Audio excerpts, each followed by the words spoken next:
everyone wants to chalk it up to be. Yeah, this is not over yet.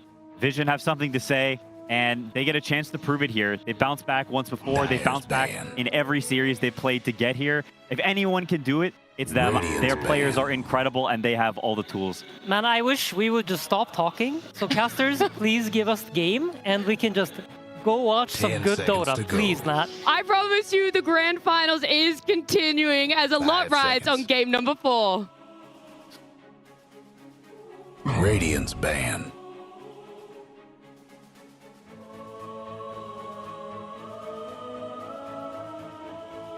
Ten seconds to go.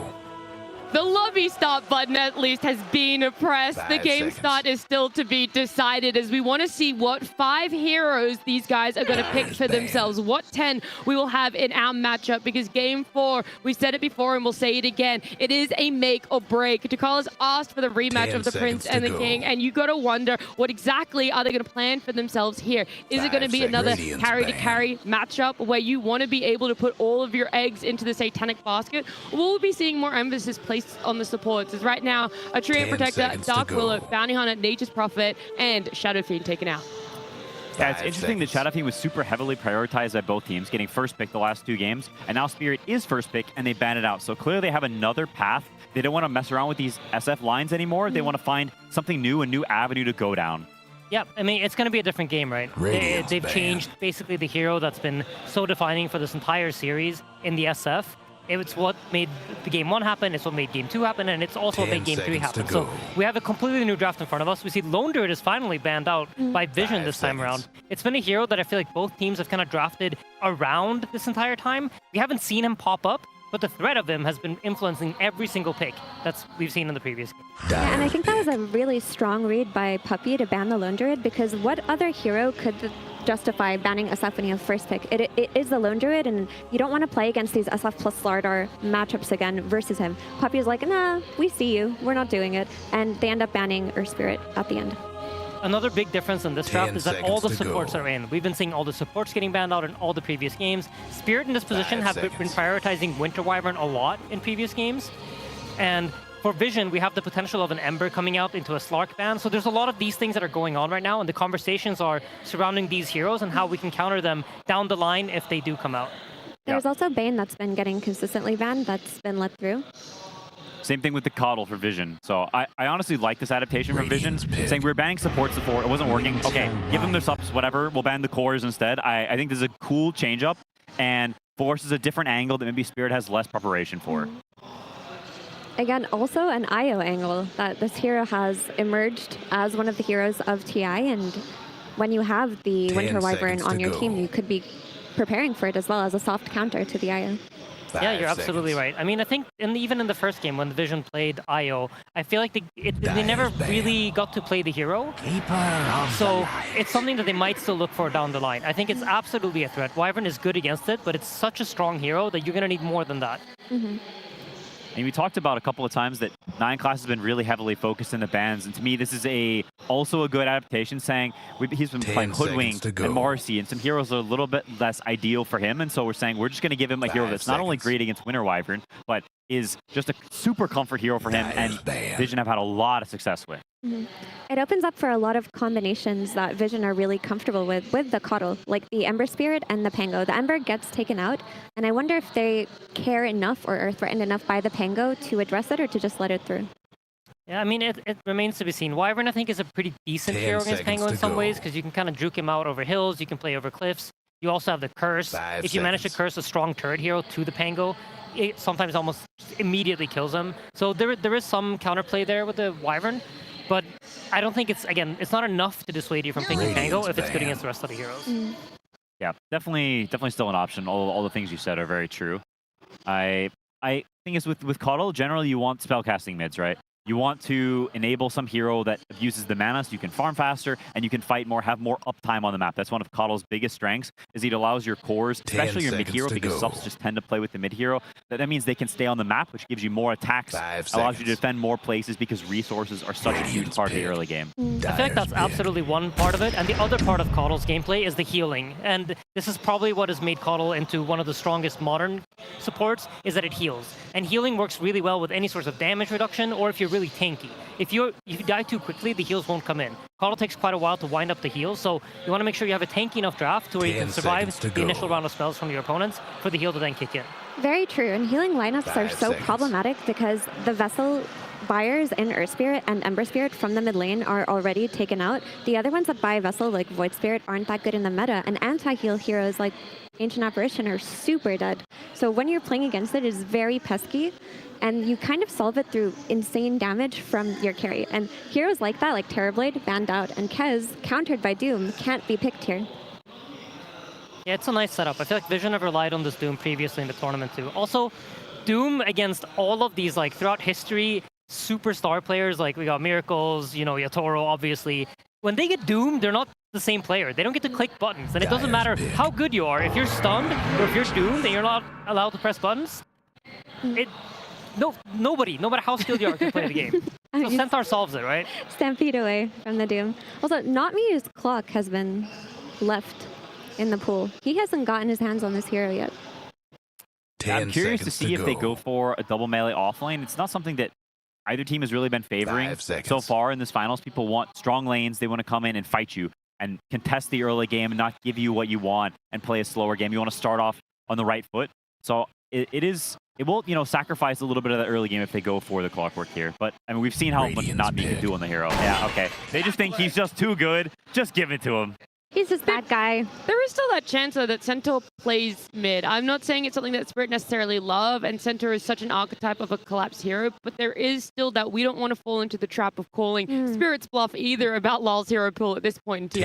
I'm going to call your trap, and I think you've been talking too much to Falcons. Oh, my bad. I really hope we don't get a Centaur mid. I didn't say it was good, I'm just saying. Yeah, I mean, it's a possibility, absolutely. And, you know, that has been their MO for this series, right? They keep tricking us and Vision into thinking this is what they're doing with their draft, and then in the last pick, they swap it all up. So it is obviously a possibility. But Insane's putting it at 1%. Yeah, I think I'm like the Dota Plus meter right now, where it's very far to like not happening. Yeah, it's a very fair suggestion because that's been the story of the series. But the reason why it works so well on Falcons is because Malrine likes to do it. I don't think Laurel is willing to do anything, but would he be willing to do this for his team? It is so boring. I mean, I feel like at this point we can't count him out, but I would think it's a Collapse Centaur. It's one of his signature heroes. He loves to play it.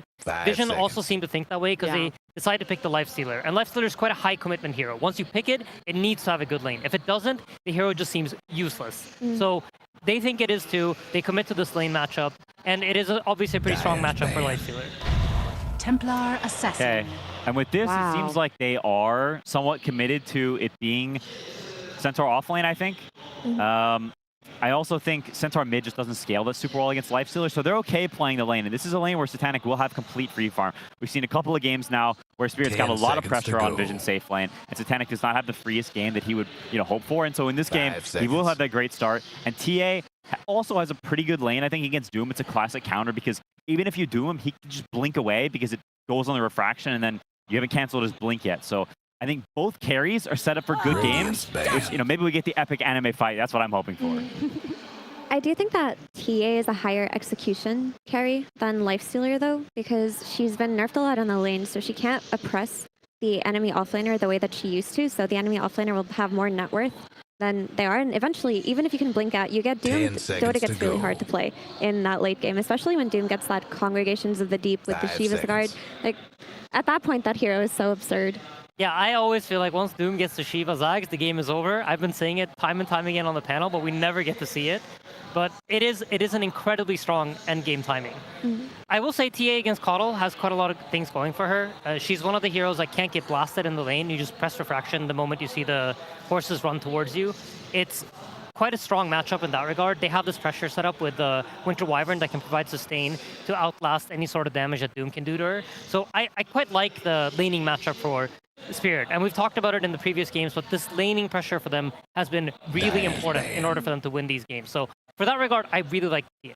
Yeah, she serves a purpose within the draft that we talked about earlier too, with healing lineups and how they're hard to break through. She is one of the high burst damage carries that can kill somebody before the Coddle blasts keep coming out and keep piling up. I do worry about if she isn't playing 10 tempo. If seconds to Spirit go. are on the back foot this game, I don't have that much faith in the hero. But if they can win the lanes 5 like they have been seconds. the last few games, it should be fine. Yep. I do see one weakness with Vision's heroes that they lack like playmakers, really. Doom is quite farmy, Lifestealer is quite farmy, and both their supports are heroes that want to sit behind another core who's making moves and cast spells. And so as of now, Spirit kind of knows the archetype of mid-hero they want, and that can mean that you can pick a hero that makes that pick very uncomfortable or hard to lane or bad for any number of reasons. And it also means that, once again, TA will have a super free game because there's no way she can really die in this game, Radiance ban. barring some, last pick shenanigans. And there's still Pango for Team Vision. The only counter would be the Winter Wyvern, but they need that Coddle combination. They need something that can play with Mirana's aggression. I think leaving it is fair, though, from Spirit, because that matchup against 10 Clobber is actually seconds quite to bad. go. When he presses roll, you just press cogs, and it's very hard to steer, even if you've 5 got, seconds. some serious driver's license. And on top of that, TA, when you're rolling in, she can meld you and just keep blasting you, as she's sort of a traditional turret. So it's not the easiest Pangolier game, but the Coddle helps with some of those problems. I mean, the other deterrent is Wyvern, right? You have the triple melee core lineup, so it's high likelihood that if you're playing Pango, you're going to have heroes close to you that potentially could get cursed with you. Is Void Spirit pickable for Vision, Quinn? Depends on the mid hero. Off the supports, yes, absolutely. Neither of them has very much lockdown, really. So if you can kind of dart in and out, you get on top of the Winter Wyvern, and you're very hard to pin down. It is just not a very good hero right now. We've 10 seen it seconds picked to go. before. Lornoff played it once during the main stage, and it did not look super great. 5 seconds. So it's got to be a pretty perfect game for that hero, I think, to pull it out. Radiance pick. Storm Spirit. Interesting. It's a brave hero into Doom. This hero can absolutely ruin your day. You generally a Storm, like of course you can keep zipping around all the time and you'll never get doomed, but that drains your mana really quickly. And this hero actually relies on auto attacking a lot more than people realize. You kind of want to sit in the place, hit a bit, use the zip to chase someone down. You don't really want to use it to 5 just stay seconds. invulnerable the entire time. And you can explain this a lot better than I can. No, it's absolutely true, and I think it's a very underrated part of Storm. Storm, for all intents and purposes, is just a right-click hero, and the zip is a way of getting close and getting far away from people. So if you can't stand there and hit, then that means you don't actually do any damage, because just flying around doesn't do anything. You cast one static remnant. Okay, it's a 300 damage nuke. That's not enough for a core contribution in a fight. It is still, in a way, denying Vision being able to have a good Coddle combo from the mid in that Storm Spirit. You don't have an infinite amount of bans, so leaving it in, picking it up for yourself, even if it does feel scary playing it into Doom, it at least makes Vision have to think a bit more and end up with a Sand King last pick. Yeah. The Sand King is just solving the issue of now you have a Storm Spirit. We don't have enough stuns. How do we deal with the Storm Spirit? And nothing really was left in the pool aside from this Sand King. Yeah, and I mean, it's not the Falcons' influence that we talked about earlier, but we definitely see their influence on this final, right? The Sand King mid comes out, Malrine special. I do remember no one, they obviously placed top 3 at last TI. Last TI was a lot about these Sand Kings and Earthshakers and this archetype of hero mid. So he's definitely played this before. He knows how the hero works. He's like, oh god, mid Sand King again? That's So how I I have feel. to witness this. Yeah, there will be a lot of trying to draw the mid lane and playing off stacks. That's so much about what this hero is about. He doesn't pressure you, but it's very hard to pressure him. And so attacking Vision's triangle, potentially fighting these stacks, could be a big look for Team Spirit. But I think this is a game that's very based off skill. I think a lot of the early game, there's a lot of potential moves for different places. This one, honestly, is a draft that I chalk much more to being even than the other games. I think Vision has done a good job at pulling it back. And this is a game that I think they should be very happy with. Honestly, I think the draft is the best so far, and it's not super easy for Spirit. When you talk about, sorry, very quickly, you're talking about invading that trying to take stacks, which hero on the side of Spirit is going to utilize that the best, and you're hoping he's going to be able to take advantage of it? Probably anybody but Centaur. If you're doing well in lanes, just charge and get in there. Yeah, I mean, this top lane, I think, is going to determine a lot. How this TA matchup into Doom goes, I think will determine whether they can actually invade a triangle or not. And if they're able to do that, they're set up in a great position. And if they're not able to do that, I think it's quite a tricky position to be in.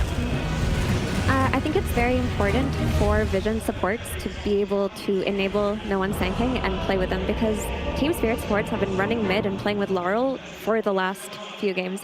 And if they can get some combos going with the Impale into Mirana Arrow, this game will be a lot more even than the last one. So there's more faith than in the earlier part of what Vision have for themselves, but then the question is, because Spirit have already coined that they can play every type of game, every playstyle needed. Is that late game also still incredibly favorable if Vision just want to sit back and farm? I think Vision has a much stronger scaling in this game than they had in any other game. Oh, Not wow. as Cutter Knight, yeah. Fully agree. All right, that is a lot of props to Vision then, being able to take advantage of that longer break there. But we are instead going to be talking to Spirit's coach, Maposhka, standing by with Slack. Thank you so much. Yes, here with Maposhka. One more game. One more game to be one of the most legendary Dota players of all time. I just want to talk to you about how you're feeling right now, man. We're going into it. A bit nervous. A bit nervous. You, the GOAT?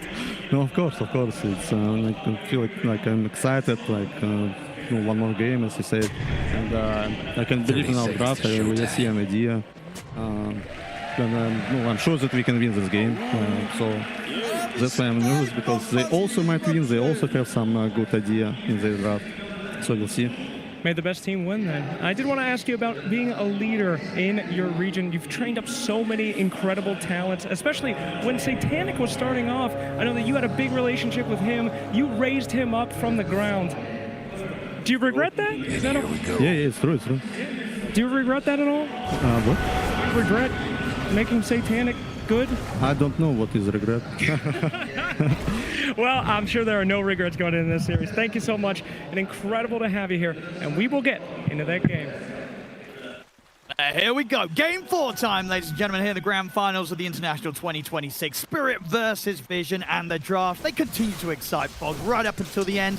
We're getting maybe a couple of minutes that we have seen, but something that I didn't necessarily expect to see in this sort of situation here from these two teams. Lyle bringing in the Storm, and then this pick in response, no one. He's coming in with his mid-tanking.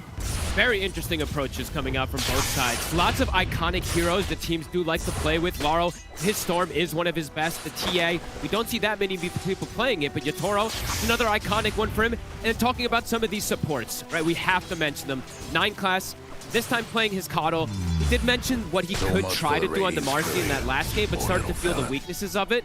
His Coddle is absolutely amazing. And then Not Me, playing his absolutely legendary Clockwork. He has been a game breaker for so many different teams. He's just been able to do so much with this hero that so many other players haven't after some of these nerfs. So my big eyes are on those two players. Yes, the cores end up doing so much in these games, but my eyes are on the 4 positions right now. I mean, all in all, what did these two drafts sort of say to you in terms of how the teams want to play? Are we seeing Spirit and Vision do something that they've already done so far this grand finals, or is one of these teams switching it up a bit more than the other relative to what they've played so far? It's different drafts, but you can see some type of styles as both teams being like, we're going to have the late game. No, we're going to have the late game. But then you look this time with this Sand King last pick, it does seem like a fantastic answer to be able to get to this late game scaling, because they will have this chain stun that can come out. They have the Coddle that synergizes with it. And if he can get these big connections with his Epis, it's going to be able to bypass the Wyvern saves, bypass potentially that Centaur protecting some of these heroes too, because it is that much overwhelming damage. So I quite like this pick. I'm not sure if it's going to fully end up working out, but I do like the idea that I see behind the scenes. Looking forward to see what no one's going to be able to do on it. He is a fantastic playmaker from the mid. Something a little different from him personally in response to what we've had from him elsewise on the mid heroes. Bottom. Arrow will connect onto Collapse, and it's trying to trade back and forth, playing versus this double melee as the strength hero. Double strength as well, too. Let's see what Satanic can do. Had a very solid life stealer showing earlier in this grand finals. He's set up for success in this lane, right? He should be able to farm pretty consistent down here, unless Not Me does some type of crazy cosplay, which we can't write that off, of course, because of how nuts he really is on this hero.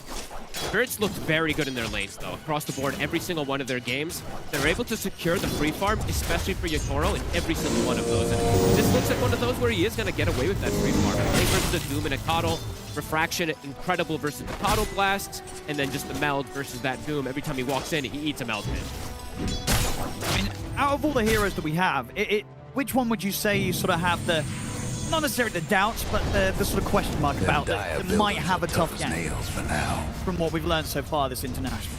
I would say it would be the Storm from what we've seen, but the lack of stun and control could it should, Laurel that's the thing, good. right? It should be a good Storm game, but I feel like we have felt that in some of the other times we've seen Storm. hasn't always gone great for the hero. We'll see how much help he gets, because like the panel was talking about, something that Spirit's done pretty much every single one of their games, is even if Laurel does struggle, they help him a lot. They'll send the double supports to be able to ensure that he gets off to a good start. Yeah, I'm looking forward to see what Laurel can do of piercing backlines, finding the coddle. I think we have similar type of strategy from both of the mid laners, where one, yes, he's a right-clicking core that's going to be scaling, that's the Storm Spirit, while the Sand King, he does the same type of thing where he jumps the backline, finds the Wyvern, while Storm jumps the coddle. So this interesting dynamic between the two that has similarities. And we're seeing this already at this point, 9 class. They're not playing to win that top lane, of course, since it is this coddle plus Doom versus TA Wyvern. TA Wyvern have a clear advantage. He's going to play the stacking game. So already getting those built up, it's going to be fantastic for no one. Denied. He's going to do well in the lane, and then he's going to build it back up and get those stacks himself, too. So very important for them to have that for this nice mid-game timing. And Vision, they did secure themselves with quite a lot of team fight this time around, too. Last time round, obviously we saw the importance of how the carry-to-carry matchup played out between sort of these Terrorblades and SF. This time round, with the Lifestealer and the TA, how do sort of the timings come into play there? Quite different styles. I haven't seen this matchup as much nowadays with the Aghanims, with the Lifestealer, where you can jump inside of the TA, but in the past, for some time, TA just accelerates that much faster because you get the death zone. You're the one that's setting the pace of the game. You're getting Roshan, and you're playing with a big advantage over something like Lifestealer. So curious to see how it's going to end up going down. Mana burn, it's starting to kick in. Not me. As soon as he gets to level 2 cogs, he ends up just winning lanes that aren't supposed to win a lot of time. So Collapse, he's getting a lot out of the lane with just the Lifestealer. Sometimes we have seen these Lifestealers be able to bully. At the least, as the Lifestealer, you know, it's at least a carry that doesn't care too much. Sure, it's annoying getting his mana burned, but still able to lane, still able to sustain, despite the fact that he's having all his mana being taken away by this pesky Clockwork. Oh, absolutely. And looking forward to see what Ducalis is going to do. How's that mid-rotation going to look? Is he going to be able to get the connection with the chain stun for the Sand King to get the kill on the Storm? That's how they have to kill the Storm. That's really their only stun combo, so they have to get it, that connection, and to finish off Laurel. Look towards him, but 6 online. Not a lot that can be done with these two. Chakra will be there, so no one will have the mana. They'll have another stun, essentially clearing out the wave. So this wave is going to shove into Laurel, which might secure Noah in the rune as well, too. Dire's mid tower could Couple use a little rotations from help. the supports. This time it's Vision with the supports and action. He's actually ready to go aggressive on, and Not Me has the Burrow Strike into the arrow. Not Me will drop down the cogs, try and get out of this. Actually protect him. Unable to find that extra connection. Can't go for the leap place through the cogs. Double D wards though, Ducalis. Reading where these obs are placed from Not Me. That's 2 of them he's been able to grab. It's a lot of experience you get this early in the game. Like Rana. See in the minute, number of attempts on Talal. It's a lot of burst. Still, always going to be quite a tough kill to find in the early stages. It's a big deal that Ducalis gets this double obs board. He's going to be very high level on Mirana. And this is a decent damage dealing support too, if you do get off to a good start. And he is crucial for this game to have that chain stun versus the Storm. I mean, and that's going to keep this area of the map so safe for Satanic, right? In a game as well where it's not going to be the easiest to gank this Lifestealer, right? True. Trying to get aggressive here to steal the Wisdom. Going for the 7-minute play. Guess what's happening? Should be able to hold Ducalis off this. Indeed, notice finishing off through. We'll see them try for the play. Satanic committing with the rage. Arrow onto Collapse. Look at the Who Stop, but the 4-6 is there onto Satanic. But no one, he's here to help out. Lyle has to zip away. Cogs pushing back on towards Ducalis. It'll take him down. No one claim the Shrine of Wisdom. Clever movement there from no one. They'll be able to gain the double, and they also get the first blood for Doom, which, I mean, you wouldn't really expect in this game in the lane that he's been put up against, but because he finds the Wyvern on the side alone, this Doom is now level 6. Very big deal for Vision to have this type of start into the game. The Lifestealer's free farming, Sand King's off to a good start with stacks to go back to, and Doom now at this point overperforming what maybe he could have had. Yeah, being able to make those plays on both sides of the map at the same time here, 7 minutes in. Really like that move from no one. As Sand King, it's like the similar thing of the monkey thing of the old days where you just go to that, you go to that shrine. How are you going to contest him? That Sandstorm gets popped down, it's way too much damage. Panic. Not quite able to get the cog onto him, at least the first one.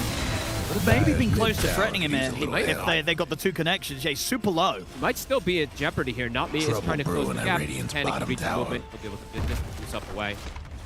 Oh, really? I mean, Not Me is stalking him. He's got another to be a bit greedy here, Satanic. Can he line him up? One. Oh, get the second, but the battery is so... Oh, it's close, but it won't quite get it. Satanic lives. A good effort there from Not Me. The Satanic ready with the dodges. Satanic's had practice versus this minigame quite a lot here. Rotation's coming in from Notice. He's ready to swing across from the top lane. Root looking pretty dead here, caught in the Sandstorm. This is going to be a very farm I mean, they're building up the kills here early, Vision. And they're going to be able to keep this coming in right. We're going to expect a lot of fast plays from No One, obviously, going for this Blink Dagger rush. It's going to be such a fast pace that he gets it because of those stacks. He was able to just go back and clear. He finishes them super quick because he has this good entry into the game. 4-4-0. He can wait to go for the epicenter afterwards to look at the place once he's got the Blink Dagger. Just a question of whether or not Lyle's going to be able to keep up with the tempo on the Storm Spirit, a hero that in some of these mid matchups has just failed to be able to do as much as the enemy hero. And hard for Laurel, right, to set up ganks on these side lanes potentially. Because playing into the Lifestealer, it's just not an easy way to go for these type of plays. You can't just go to that lane, gank him very easily because he's got the built-in rage. He's also level 6, so he's got to get stressed now too. So yeah, it's eyes on Laurel, how he's going to react to this type of start here from the Sand King. Oh, gonna jump in. He does not have a lot of mana. The arrow comes in. Lyle's dead. Oh, he gets baited. He cannot make moves like that. A very aggressive play, zipping into the river. Even if they didn't catch him in the stuns, I don't know if he would have had enough mana to break away from them. That was a move gone horribly wrong there for Lyle. These Storms have had trouble in this tournament. We've seen it time and time again. No one now even able to invade. They see a triple stack. They actually, I don't know if they saw it. He pulled the camp away as they did. Right, if they do see that, that's quite juicy here for Vision. No one at this point. He's going to have the Blink Dagger at one of the record timings that we do see. He's crushing it here. Very, very nice pick, it looks to be so far. 9 class will get brought down here. Yeah, the early Blink Dagger could lead to a very early kill onto Yatoro as well, too, because we are seeing Yatoro, that pacing is there, like we were talking about. Thing about the TA comparison to the Lifestealer, you do farm that much faster. You just have that built-in cleave, essentially, from your side blades to just jungle with. But the fact that the Sand King's going to have a Blink Dagger so early, he could just go to that lane, throw the epicenter with the Sandstorm. Super effective tool versus that Refraction early. He's got it done already, Owen. Pressure, crazy timing. Definitely going to be on for Yatoro in this game. That's the thing, right? For Spirit, I feel like they've got to put everything into just protecting Yatoro, making sure that he can stay on top of the net worth, because the offensive sort of moves against the Lifestealer, that option just doesn't seem to be there with the heroes they have. So they have to prioritize just making sure that Yatoro can stay ahead. See how much Not Me can do. He does have the level 3 cogs now. A lot of times when I've seen him get level 3 cogs and level 4 cogs, he dictates and he breaks a lot of moves that a team wants to do as well too. Let's see if that's going to be the case. No one wrapping up the epi. Very far on the map here for Team Spirit. Tons of pressure applied onto Laurel. Can't do nothing about dire They do have the right Stampede now. in order to bail out versus some of these moves that the panel was talking longer. about. Some limited stuns and control that can be there for Vision, but Stampede right now on cooldown. Dire's mid towers At haven't the start, too. The taken damage it might down. be enough for one stun. And shock, I guess we have to say too, right? There is going to always be the refresh too, so they can get that secondary stun pretty soon afterwards. This tower's dropping. No one threatening. And with the epicenter, if he sees a chance to jump. The Dire weren't partial So to that dangerous mid for Laurel tower. to show. They're revving it up every single time. Steps up a bit far. They will just commit for him.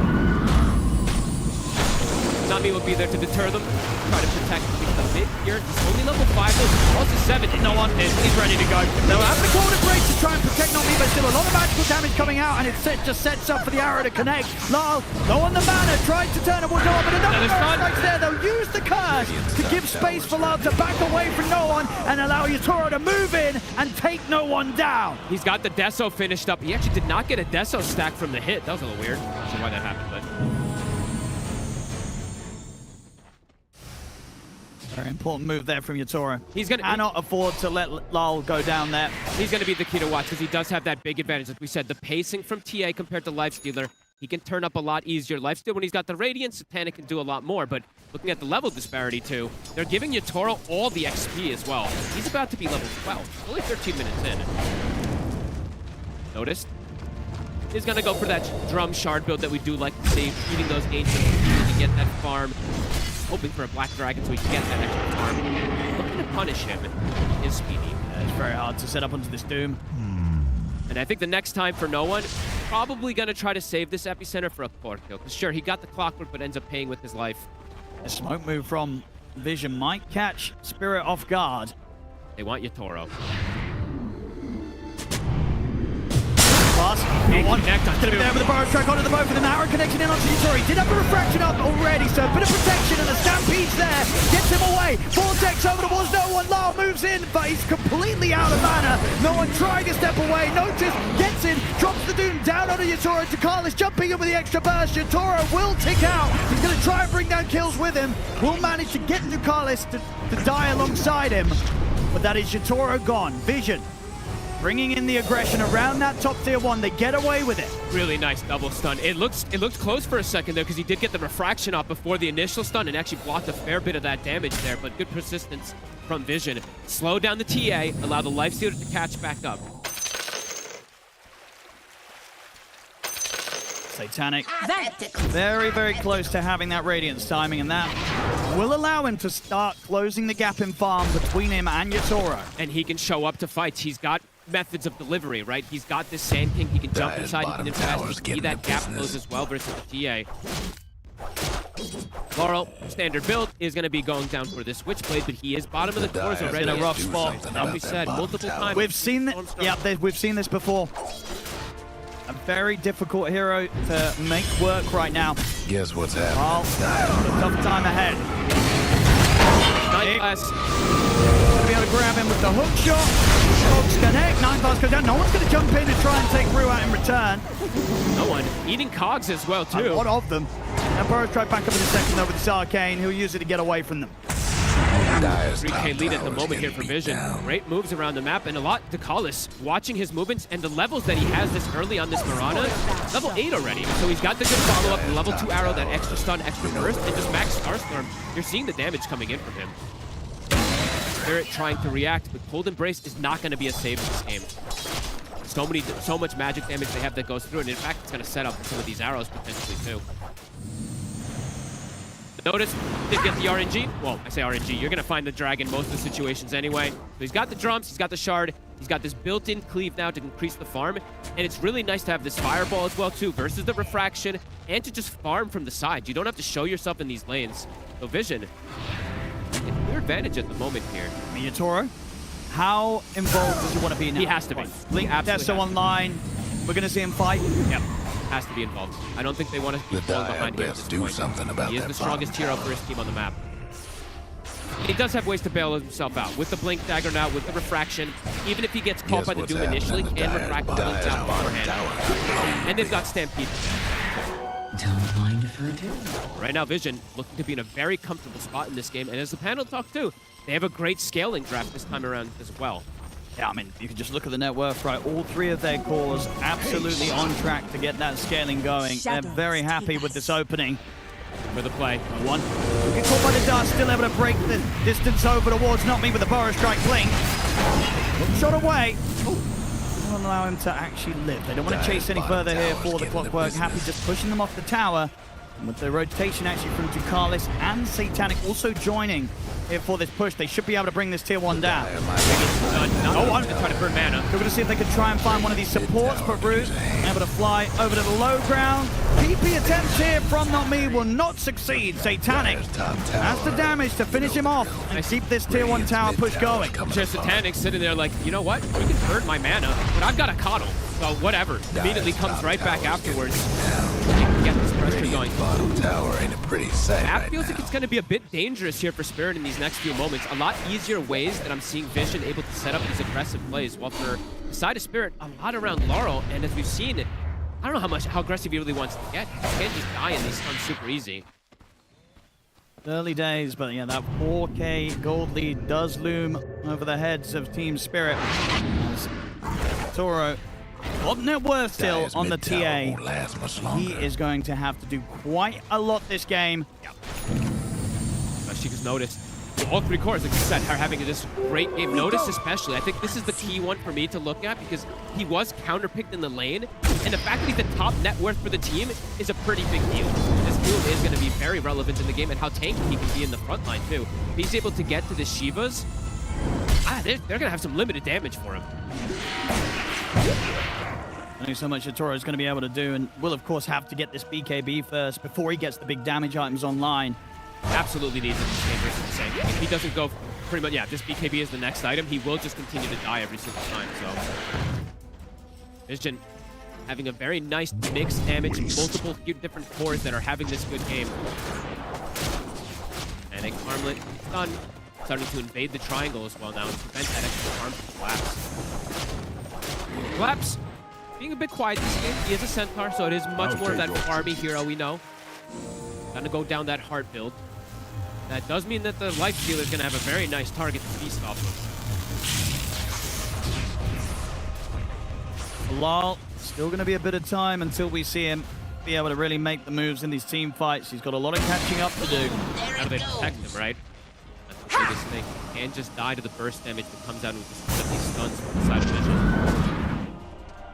That's the Aghanims. It's the Aghanims already finished for no one. Dangerous moments for Spirit. Yeah, the team fight's pretty terrifying around this Sand King. On me. He's going to end up walking into an epicenter. Hook shot away, but Satanic looks to be there to finish him off. Maybe the stat people save him. Notice is going to try and jump forward with the fire laid down on the ground. Not me will burn. You can see the posturing from Spirit. They're like, as soon as they see the Sand King, they're like, we can't really fight. Epi was used now. They're seeing Notice trickle a bit deep. Try to punish him. Unable to. Trying to see if they can get some sort of catch up there. Thinking about going for Notice. Power Rune. Take it away. They won't want to do that now with the amplified damage rune on the Doom. Anything Notice might be ready to just come back in on them. He's got the blink up, Doom's at the ready. Play it safe though, stick to the triangle. They don't want to force anything too much here, Vision. They know that they've, starting to build this comfortable lead across the board on all three cores. And getting all three towers very early too, which is all important. You're playing versus a TA, you're able to limit the map, constrict where she can farm, and take away her ancients as well too. So Satanic, he just keeps walking into the triangle, stealing that farm, not letting the TA get to that area as well. Who could do anything about him? Not much. Only Yatoro really can threaten this Lifestealer. The rest of Spirit, they just have to sort of watch whilst he gets this free farm, Satanic. So for Spirit, I guess the timing, it's going to be that BKB from Yatoro and potentially just looking for that forced fight, or maybe forcing an objective, because they do take these objectives very fast, either that Tormentor or the Roche. Roche, of course, more important for these teams. Collapse now does have heart, very tanky. That said, there is percent damage in this game. The Infernal Blade going to be very effective versus that heart. Same thing for the Lifestealer with the Feast. And again, they'll get the Shrine. So, not me. Tries to hook shot away, but does not make a successful connection. He'll go for the TP out. They're ready to put a stop to that. It's not me. Dead again. Big time. No one. Gone pretty deep for this. Yatoro's going to look to fight back. Will kill no one off. Massive kill. Laurel finally able to find him. Out of side. Laurel joining in. They're looking to pressure Satanic a bit here. It's hard to close for it. Yeah, he's got the Infest if he feels pressured. Moonlight as well too to be able to reset. We'll be fine. No one though. Does get caught. That's a massive kill they're able to find onto him there to slow down some of that momentum that Vision is building. Still in a very comfortable spot though. We're seeing that Storm struggle.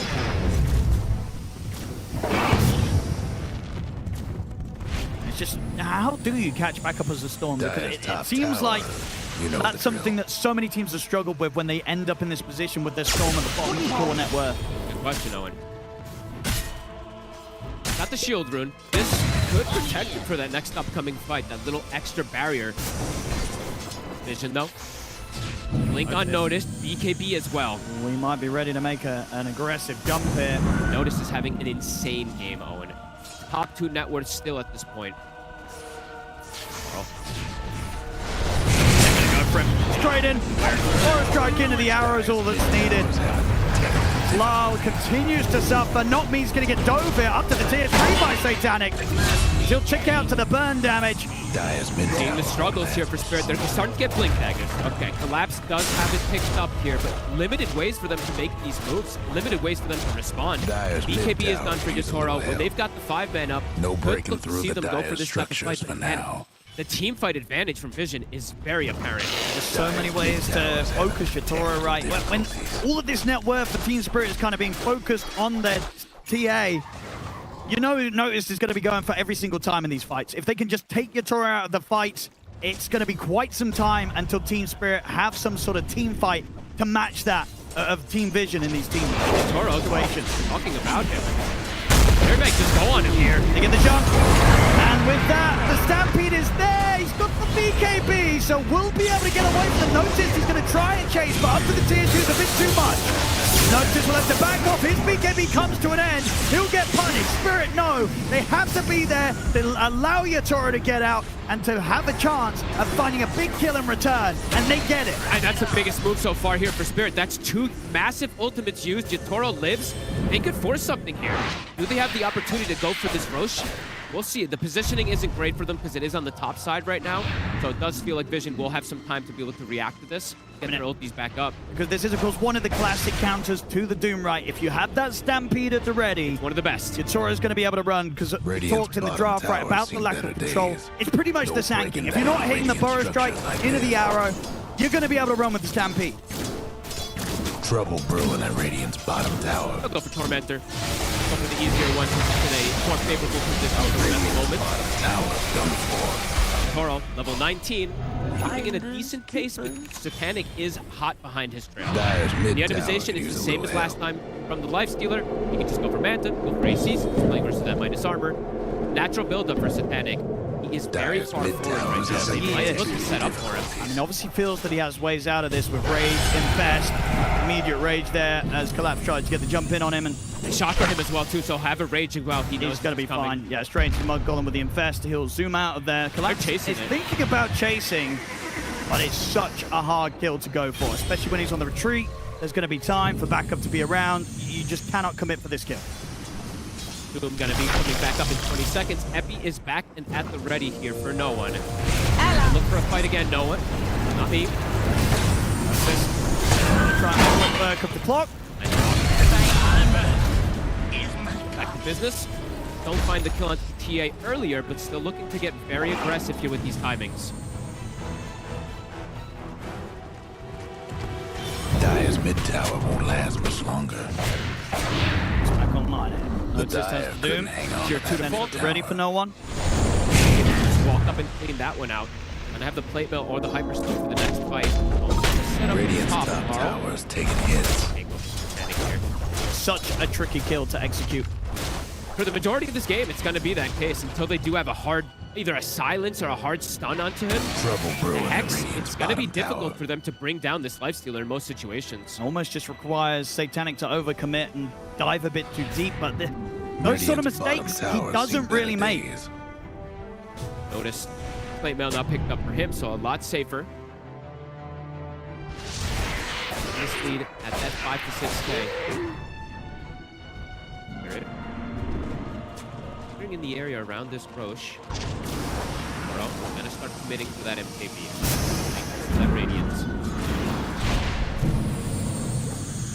That is one of the things that might be achievable even when they're behind, right? Around Yatoro's TA, they could try and find an option to sneak into the Roshan and take it down. Absolutely. And they have good ways to bail heroes out. If these connections aren't out of vision, that's speed. Could be just key. This Shiva's looking for the node, getting pretty close to the Dire best do something. We're probably going to see double Shivas again tower. since both this mid and this offlaner are so good at having it for the side of vision.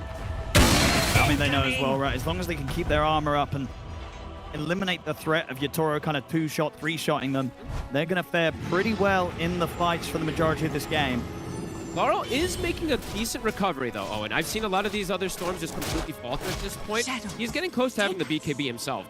Only a couple thousand behind that Sanking, so his scaling is continuing. And in these team fights, what's Laurel's job going to sort of be here? Who's he looking to sort of commit with under the cover of the BKB and just try and disrupt the team fight playoff? I want to say it's the Coddle that he wants to jump, but it's not easy, actually. I'm looking at the itemization here from 9 class. He's been quietly farming on the side here. He is not an easy grab. Ghost Scepter, Force, Holy Locket. It's going to be difficult for Laurel to focus fire that one, so we'll have to see. I mean, Laurel might play more of a defensive route where he just plays where wait for Vision to overcommit and then you're just defending Yatoro. We'll have to see what he does. Yatoro, the farm, continues to fly very close to having a full MKB on top of the BKB, so he's going to hit hard, Yatoro. He is, but It is a lot of pressure onto him, and it's versus that Doom. So in some of these fights, he can't just get erased if he's not super careful, and if they don't just use everything to bail him out. Stupendous! A pretty clear advantage, and as we were mentioning earlier, their scaling it is very strong this game. Laps trying to do his best to keep up with the cause. He's farming well. He's not too far behind. And over here! He is going to be very, very tanky and can obviously go for this Aghanims pickup just to try and put everything into keeping Yatoro alive throughout these team fights. Towers in bad shape. Ideally allowing Yatoro to go for the more aggressive items after the MKB and indeed trying to get this Dragon Lance upgraded next into the Hydra's Breath. They need Yatoro to do all of the damage.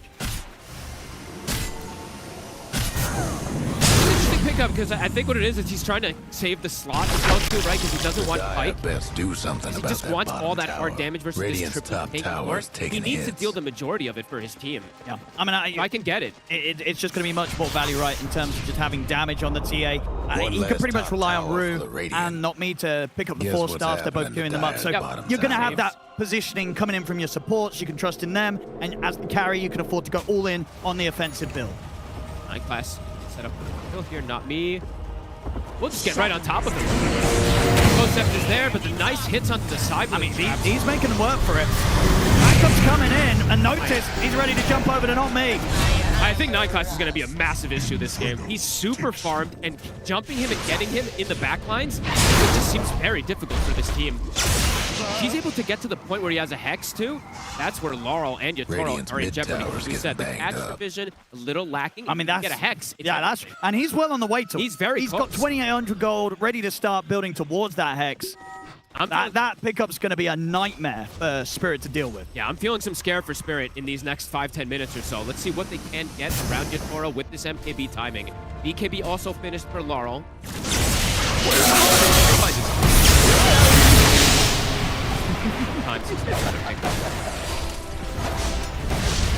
Come on. He's thinking about making a jump. I mean, him and Notice could take someone out of the fight pretty easily. Hard to do, though, if they don't make the jump onto Collapse when the Stampede's up, as we've seen before. They also don't want to mess up the move here, because if they do mess up the big team fight ultimate, it could just be Roshan for Spirit. So they do have to be very connected when they do get that connection from no one, to have the arrow follow up, and without the Moran, I don't think.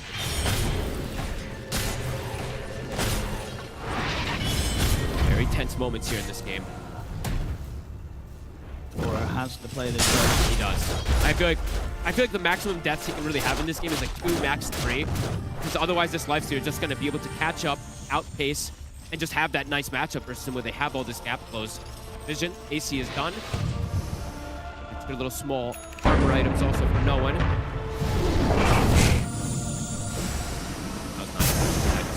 Closer and closer. Toro, how's he getting toward that Aghanims? He's getting close. He's getting close. All about protecting Yatoro. Yeah, Collapse. Once he has that, as long as he's not getting jumped, and honestly, for the most part, he probably won't be, unless they sort of, because they don't really have easy ways to find and sort of control the Centaur right at the start of a team fight. Collapse, he's always going to be able to press Stampede in these team fights. He could die to the overall like AoE damage that comes in that sometimes happens during it, but he is very tanky currently at this point, so might be difficult for them to break right through it, but they do have percent damage on him. That Infernal Blade, Lifesteal start hitting him, it'll build up very quickly. I mean, maybe that's the thing, is that actually who Notice is going to be looking for the most in these fights as this Doom? Are you trying to jump the Centaur to stop those sort of saves coming in with the Edge Stampede? I think he'll save the Doom probably for the target, but just hitting the other ones can be very successful. The Roche dropping. I mean, they used the Stampede aggressively. Hookshot in from Not Me. Indeed, they'll be able to finish that Roche. Team Spirit not able to make any sort of jump into the pit. Not Me gets caught outside of it, so Vision, they'll get a kill, they'll get the Roche. They've got the Aegis ready to play with for the next 5 minutes on Satanic. And you deny the Roche away from a TA, a hero that wants to play with that Aegis advantage in this type of matchup. Very heads-up move for Vision. They're running straight towards Tora. This feels like a hard one for Yatoro to carry. It's not the similar one where he's this terribly, this super late game carry that has the edge over the opposing carry. The Lifestealer matchup, when he's on even footing, it's very good. You want to be quite ahead on the TA when you're playing in this matchup. Very, very difficult times here for Yatoro. Yeah, Satanic is fully caught up, not dying at all in this game. having that lane freedom as well. Pretty sight right now. Come forward, notice. He's not going to be getting away from this. Vision, super easy for them to make these And pickoffs. Both supports gone.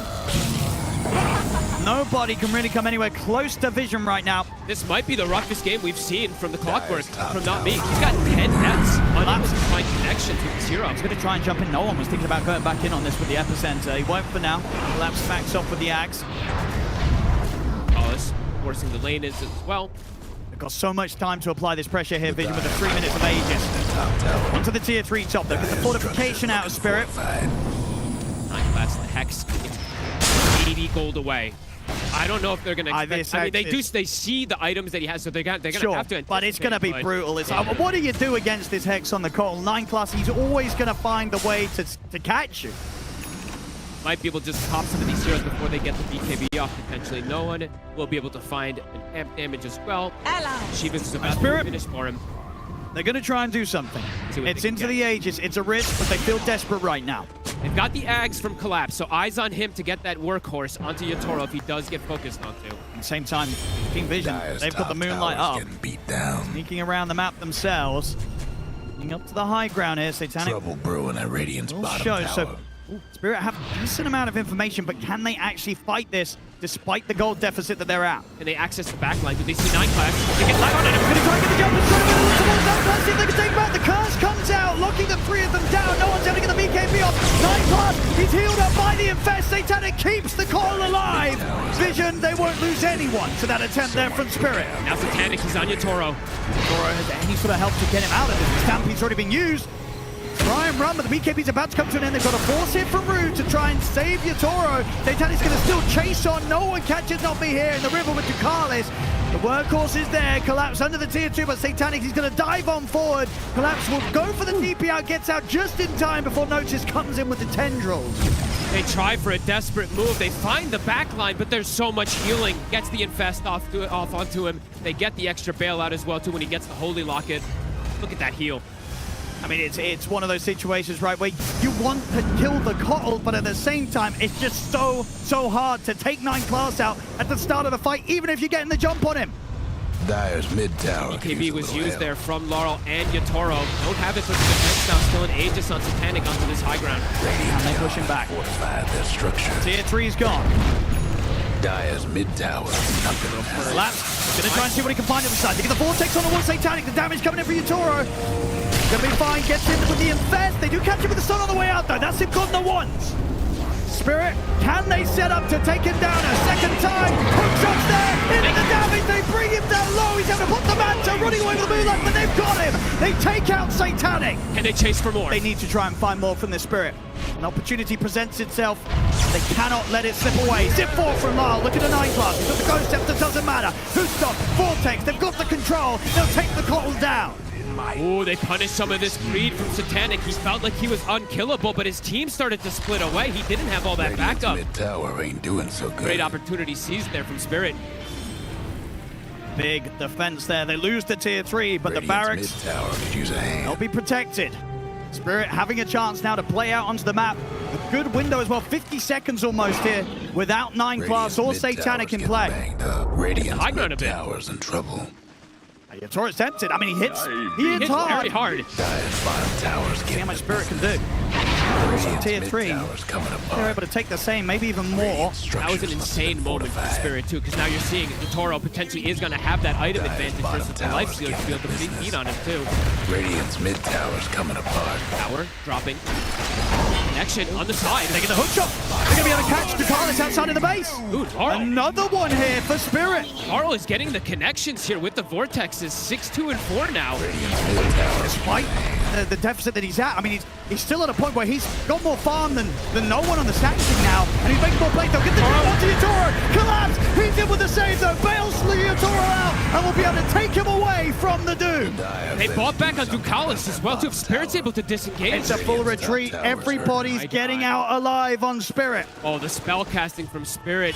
Absolutely beautiful. Winter's Curse to disengage. They know what primary target number 1 is. It's Yatoro. Just make sure that he's protected, and he can potentially still do it in this game.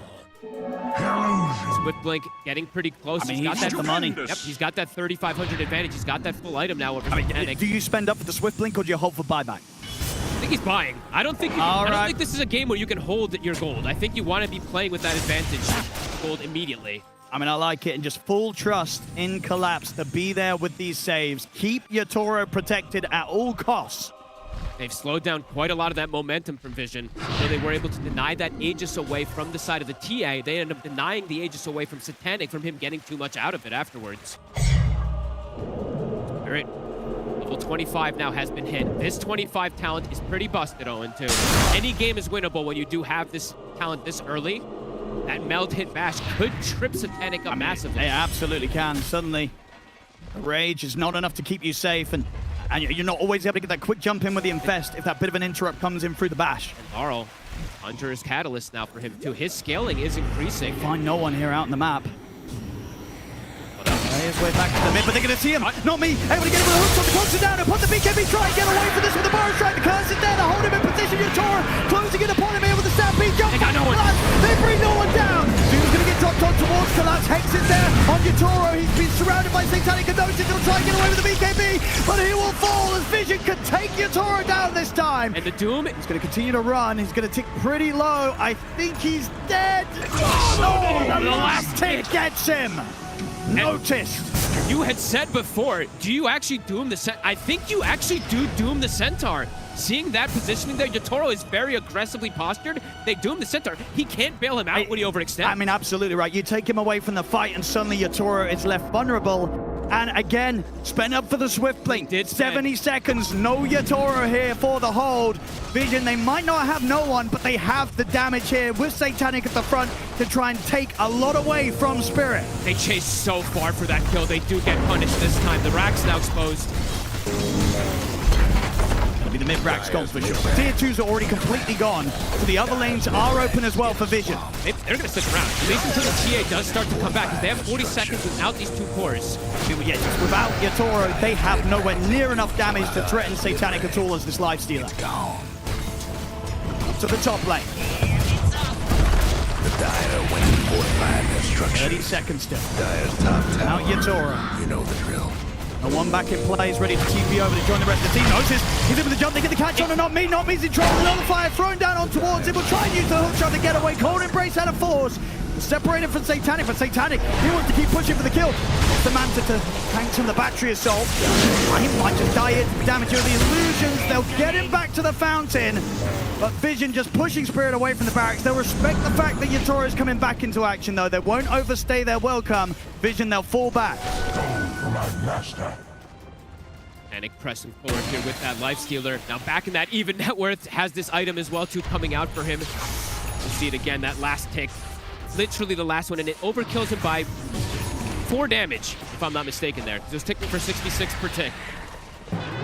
Vision potentially looking to close it out if they get a big catch here. I mean, they know very likely, right, from that last play, that buyback is not an option for Yatoro, and he's still 500 gold short of it. Okay. So they know there's a high likelihood that because he spent up and didn't have the buyback for that defense, that he's still in this situation where if they kill Yatoro, the game's going to be over, and we're going to be going to a game 5. Carl has the Lincolns to be able to block. Notice, they make the jump. They find not me first. Same time to Carlos trying to look towards the back line. Surrounded Yatoro, but there's the save. Collapse comes in. He's got to get him out of here. The curse will hold back no one and Notice. They'll take Yatoro back up to the safety of the high ground. Side blades there onto no one. Did use the BKB during the workhorse, and can't actually attack during it this time. It has to just run away, so the defensive bailout from Spirit, they can't get any type of aggressive potential out of it there. And there's still a Doom available. Notice does have it at the ready. Oh, they try and strike again. Oh, I like this from no one too. Goes for the Basher after the Shivas, that extra bit of control that could potentially flip the TA, or even the Centaur, right? Like when he's trying to bail him out, it might hit him with the Bash if he gets lucky. Eyes on Yatoro and Collapse. Collapse is going to go in aggressive on a Notice. Notice steps forward to catch him with the hook stop. He'll get the BKB off Notice. He's going to run. They turn. They try and drop the dude down with the Lincolns in there. Cold embrace keeps Lyle safe. He'll be fight for now. Satanic is going to push on towards Yatoro. Yatoro getting forced back to safety. He'll be able to get out with a blink, but Collapse, he'll suffer for this. Ticking down to the Doom. He's gone for 80. And Satanic, he knows without the Centaur to be around to save anyone, he can get back on the aggression. Laurel has no BKB, sorry, Yatoro has no BKB for 20 seconds. Oh, force aggressive! Egg to the force! Satanic, he's stepping up, no one's in with the first shot, go to the bottom, and then they'll take Rue out! They've got the stun control onto Yatoro! He's gone! He's got the buyback gold available here, he'll use it straight away, Yatoro! But Vision, they're taking them down one by one inside the base. They'll look to Satanic, but he's able to back up, continue the push onto the barracks. Spirit, they've got to try and hold here with just the two of them. Vision. 2v5 with an epicenter available. They're ready to go for the mega creeps. No one. He's ready to go for the kill. He's challenging up the epicenter. He's in with the jump. They get the opening on towards Lau. They've got the lockdown. Lau to fall. He's out in the buyback. They're onto the tier 4s here, Vision. Oh, and I think we're blessed with that game 5. I think we might be. And the tier 4s are going down. Yatoro's going to try one final stand here on his own, but the entirety of his team are gone. The power strike there, catching him off the BKB into the arrow. GG's called. We're going to a game 5 here in the International Grand Finals as Team Vision coming with some beautiful moves here in this game 4. And my goodness, it was just too much for Spirit. Spirit, we saw them come in with a pretty good strike back around these saves from Collapse, but you saw the adaptation from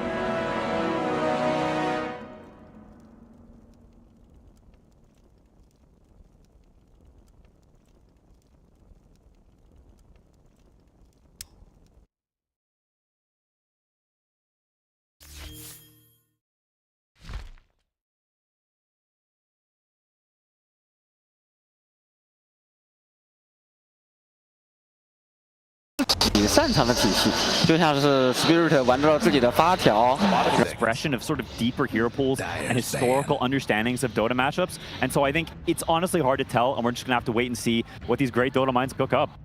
They've been expression of sort of deeper hero pools and historical understandings of Dota matchups, and so I think it's honestly hard to tell, and we're just gonna have to wait and see what these great Dota minds cook up. They've been able to utilize the breaks between games time and time again. They've always been able to put on a show for us, but right now it's down to the final last game and our final draft.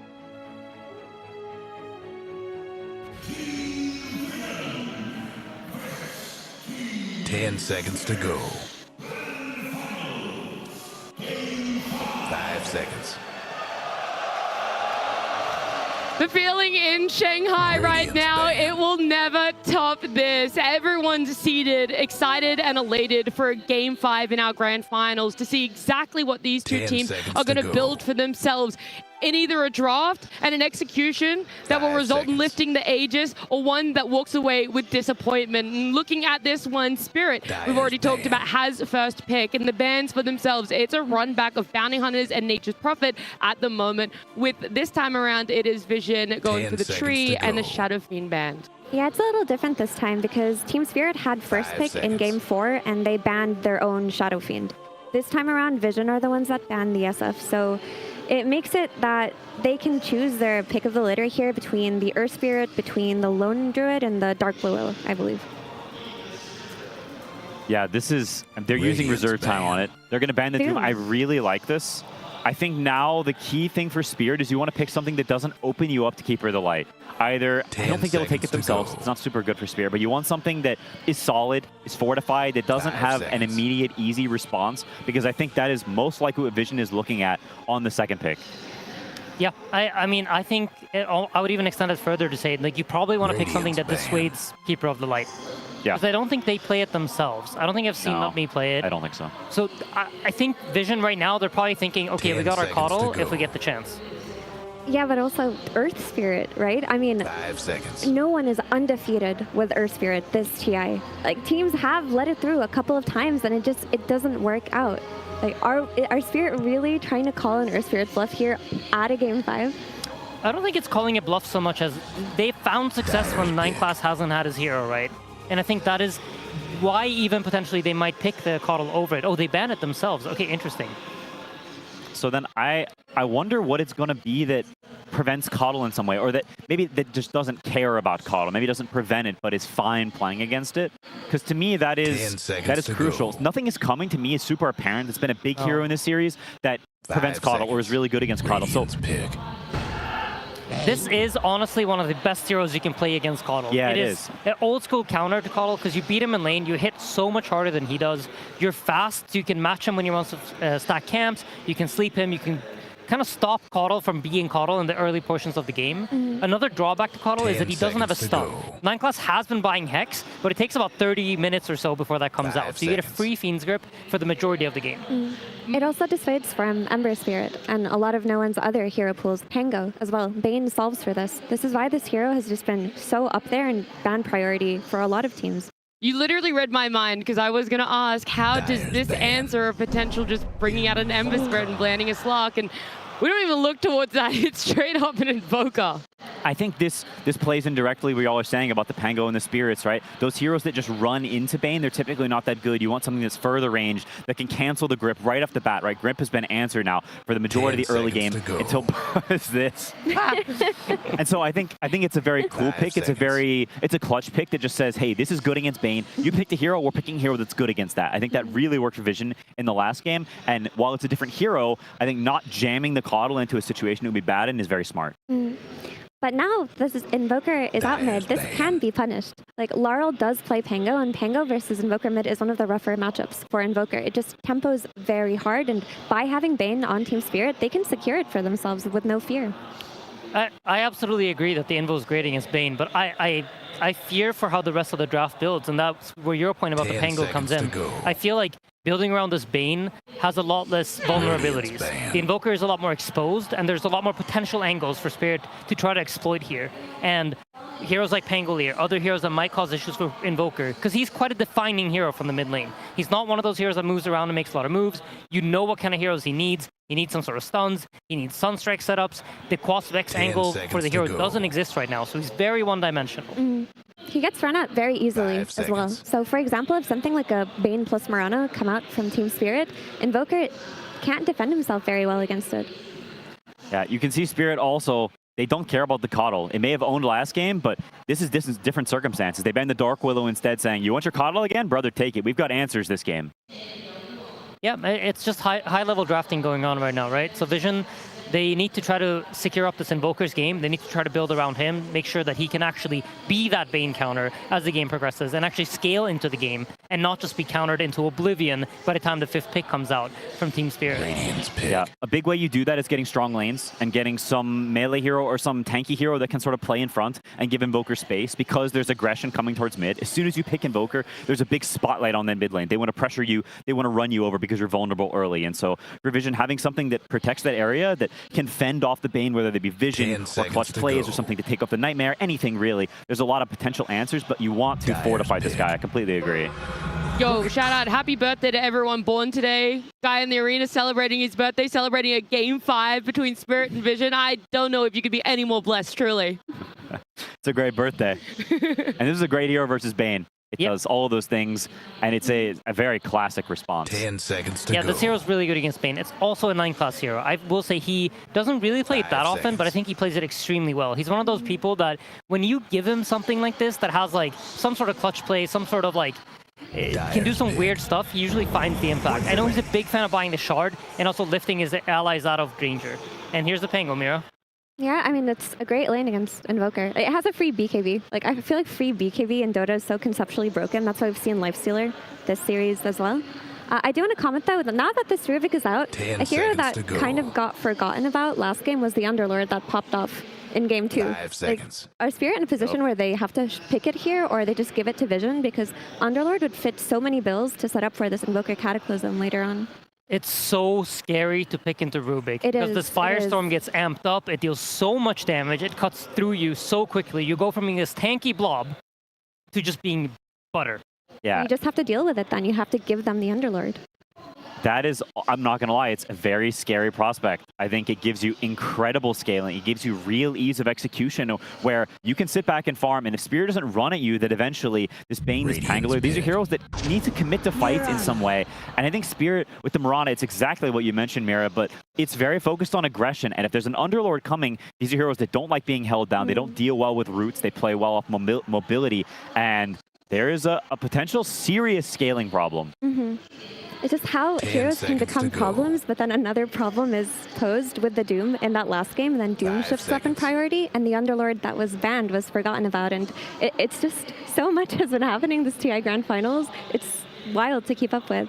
Yeah, absolutely. I mean, this Underlord, I agree. It poses a lot of issues. It's great against the Pangolier. You get that global root that can set up for spells. They can set up for any sort of lift play from Rubik. Pango does have a shard that kind of protects him against it.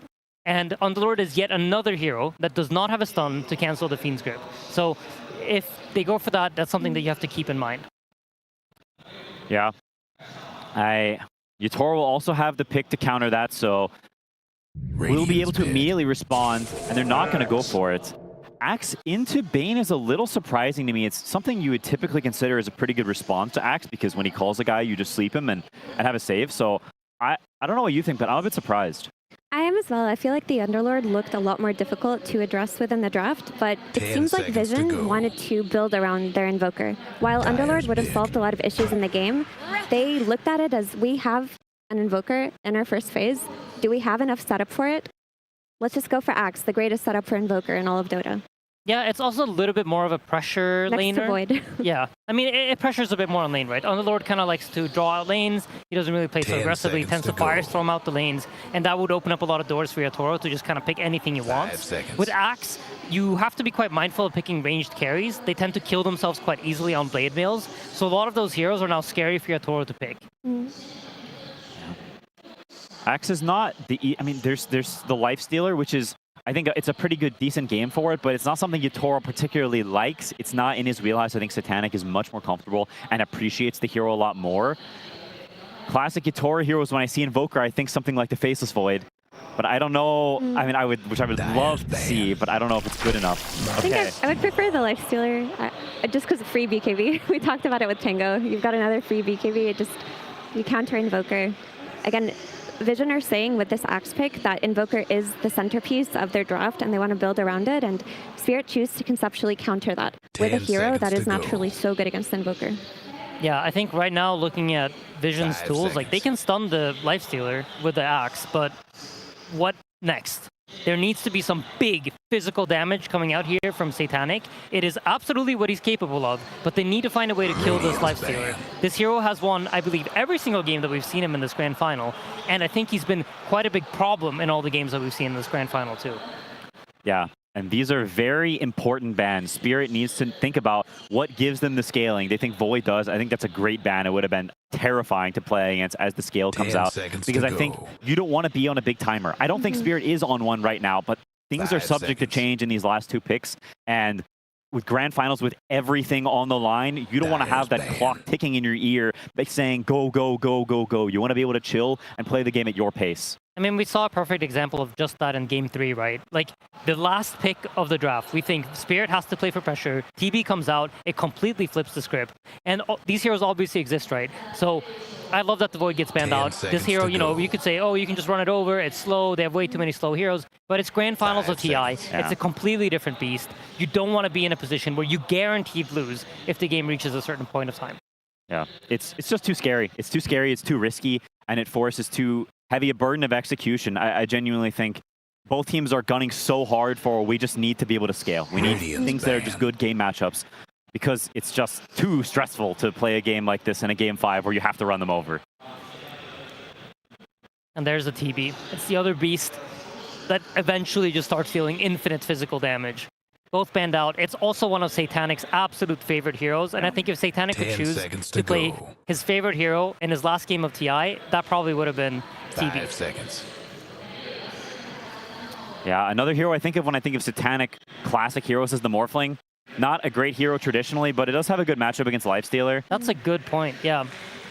Kez, he likes a lot of Kez too. I mean, he is playing against Bane, which can be very difficult, but he does have a Rubik covering for him if he gets gripped. I mean, so a big portion of their draft is just designed around like, hey, how do we make Bane not have high impact, right? So I feel like if you're Satanic here, you have to trust your team to take care of that Bane for you.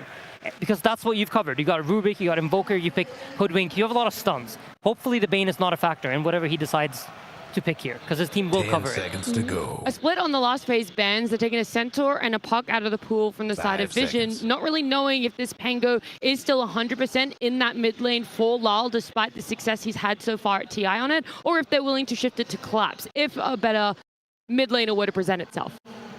Yeah, it's smart. I think the Puck could have been pretty good here, despite the hero not having a great track record this tournament. And now Spirit's got to decide where they're putting it. I mean, there are some heroes you can... Sorry, Insignia? Go ahead. Just some blind pick heroes that are comfortable are like Underlord or Tide or something. Darkseer for team fight. Okay. So this is pretty good, but this is a hero that is also susceptible to being counterpicked traditionally. There are some responses like the Sven that we've seen have a lot of success against the Darkseer. It's a good Sven game. It makes a lot of sense for their heroes. Invoker loves playing with Sven. Sven loves getting alacritied. And it's honestly a pretty decent matchup against Lifestealer, or it can be. But they have this time the steroids on their side, right? You have the Invoker that's going to amp up whatever carry they pick. I kind of like it. It makes a lot of sense to me. Yeah, and it also dissuades from some pesky PL or Naga Siren coming out at the very end. You have to always account for this type of hero at a game 5, and Darkseer gives a solution. Yeah, Darkseer definitely covers the illusion heroes. Usually you tend to want to pick some sort of strength carry core into Darkseer. All the agility heroes give Darkseer a pretty good illusion for him to use. Wow. Bruh. You can't be doing this. Did you see what happened last year? Yesterday. Whoa. That item doesn't exist anymore. That neutral item is gone. That's true. I cannot believe we are seeing a Juggernaut in game 5 here in Shanghai.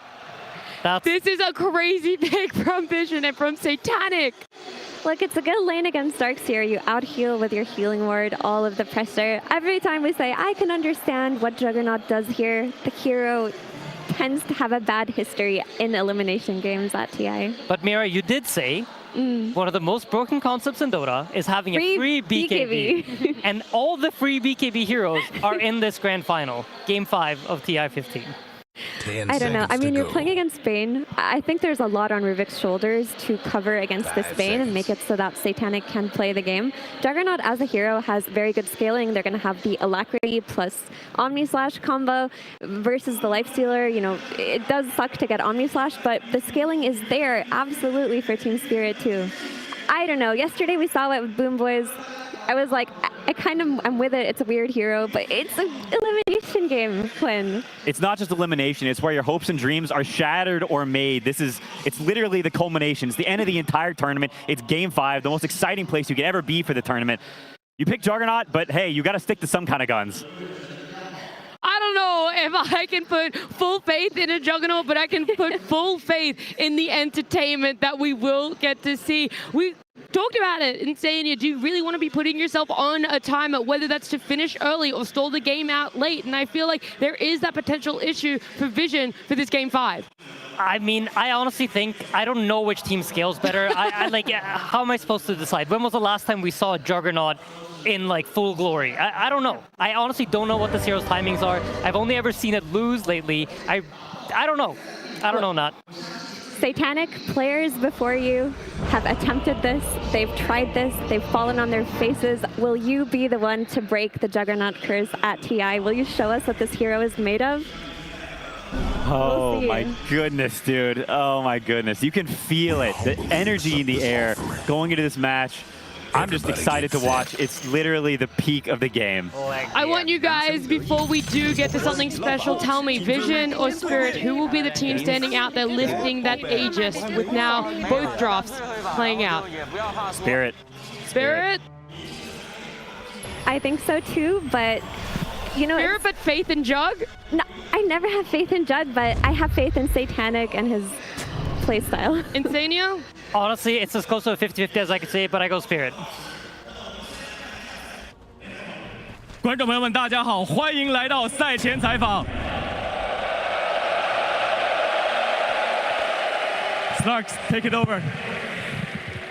Ladies and gentlemen, you know this man well. One of the most iconic players in the world. Going for his third Aegis. Give it up for Maposhka!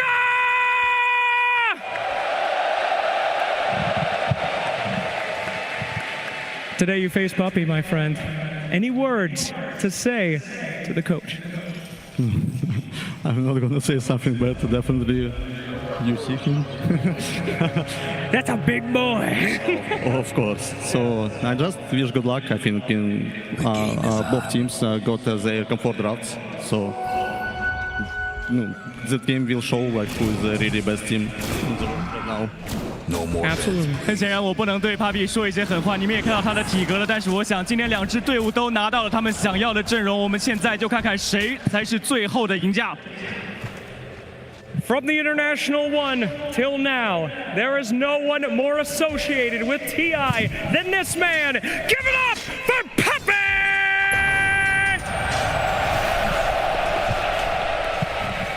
The time for prep is over. The time for picks is over. Now the game is on the players. Anything to say to Mapochka? Thanks for not beating us right away. Game 5 is pretty good. Thanks to them, we got Game 5. He has done a really good job with this team. All the best of luck to both teams. Hope it's great DOTA. 感谢没有提前把这个系列赛结束，我们来到了这个决胜局。我相信双方对方做的工作也非常的不错。最后的话，决胜局，我希望我们都能打出更好的表现。In one of the most legendary moments in TI history, can I please have both coaches shake some hands? Let's see it! Yeah, baby! 观众朋友们，现在就是决战时刻。Here we go indeed. Game 5 time here at the International here in Shanghai. And Fog, there's a juggernaut. Game 5 again. What's going on? I can't wait to see what Satanic's going to have in store for us this game. An interesting pick. It was always going to be the question what the carry selection was going to be coming towards the end of the draft.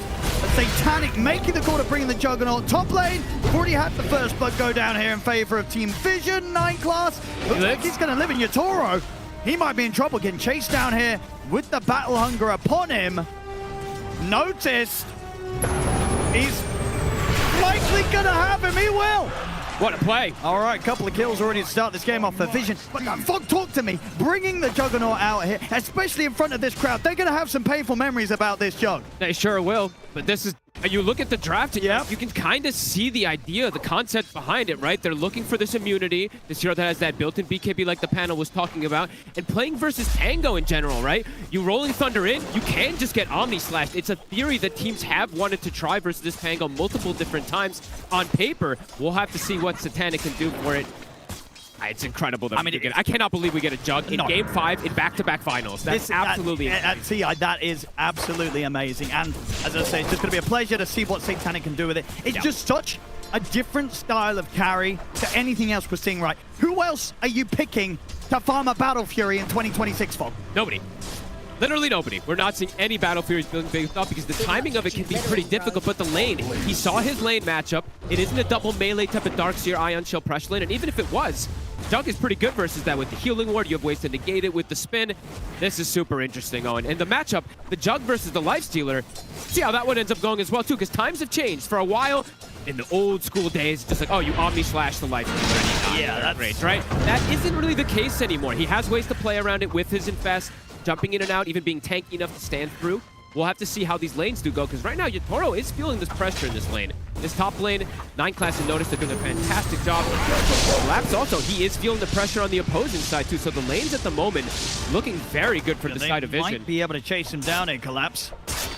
Couple of hits, he's gone. Bottom tower. So already, Team Vision up 3 kills here across the lanes, and Satanic off to a very hot start. Top of the CS right now here is the safe lane Jug. I love when we see these type of crazy high execution, high damage type of lineups, right? We have an Invoker in Game 5 as well, too. We have to mention for no one, some teams have been deterred away from picking this hero because of this counter-pick Tango matchup in the mid game.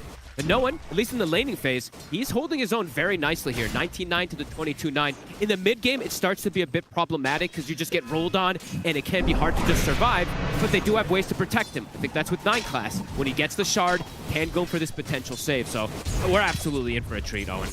See some pretty insane Rubik plays earlier to keep the cause alive throughout the chaos that was being brought onto them. And I specifically wanted to mention 9 class because we did say at the start of that last game, there could be a difference between the position fours. Not Me had one of the quietest Clockwork games ever, and 9 class went absolutely ham on the Coddle. So see if he can do something similar on the Rubik this game, because he has some very good spells. I'm trying to bust down Radiant Speed script, he has the save that he can do with the shard as well too, even stealing some of the Pango spells. Great options. Lanes starting to get broken a bit here. Talking about the last pick for Vision, you know, over on the side of Spirit, their last pick going for the Darkseer for Collapse. Seems like a good game for it. Yeah, I mean, before, like, the Jug, of course, is going to be a decent counter pick, but I think what they were looking at is they're going to have to pick an edge carry, so this wall is going to be quite effective in overall game state. So. Sunstrike's going to connect onto him. They've got the Bushwhack as well as Ducalis and no one step up. 9 class will die. They get the trade here between the supports. As both mids are momentarily drawn away from that mid lane. Nice Sunstrikes coming in. Time and time again, no one is finding these connections. Laurel has hit the 6.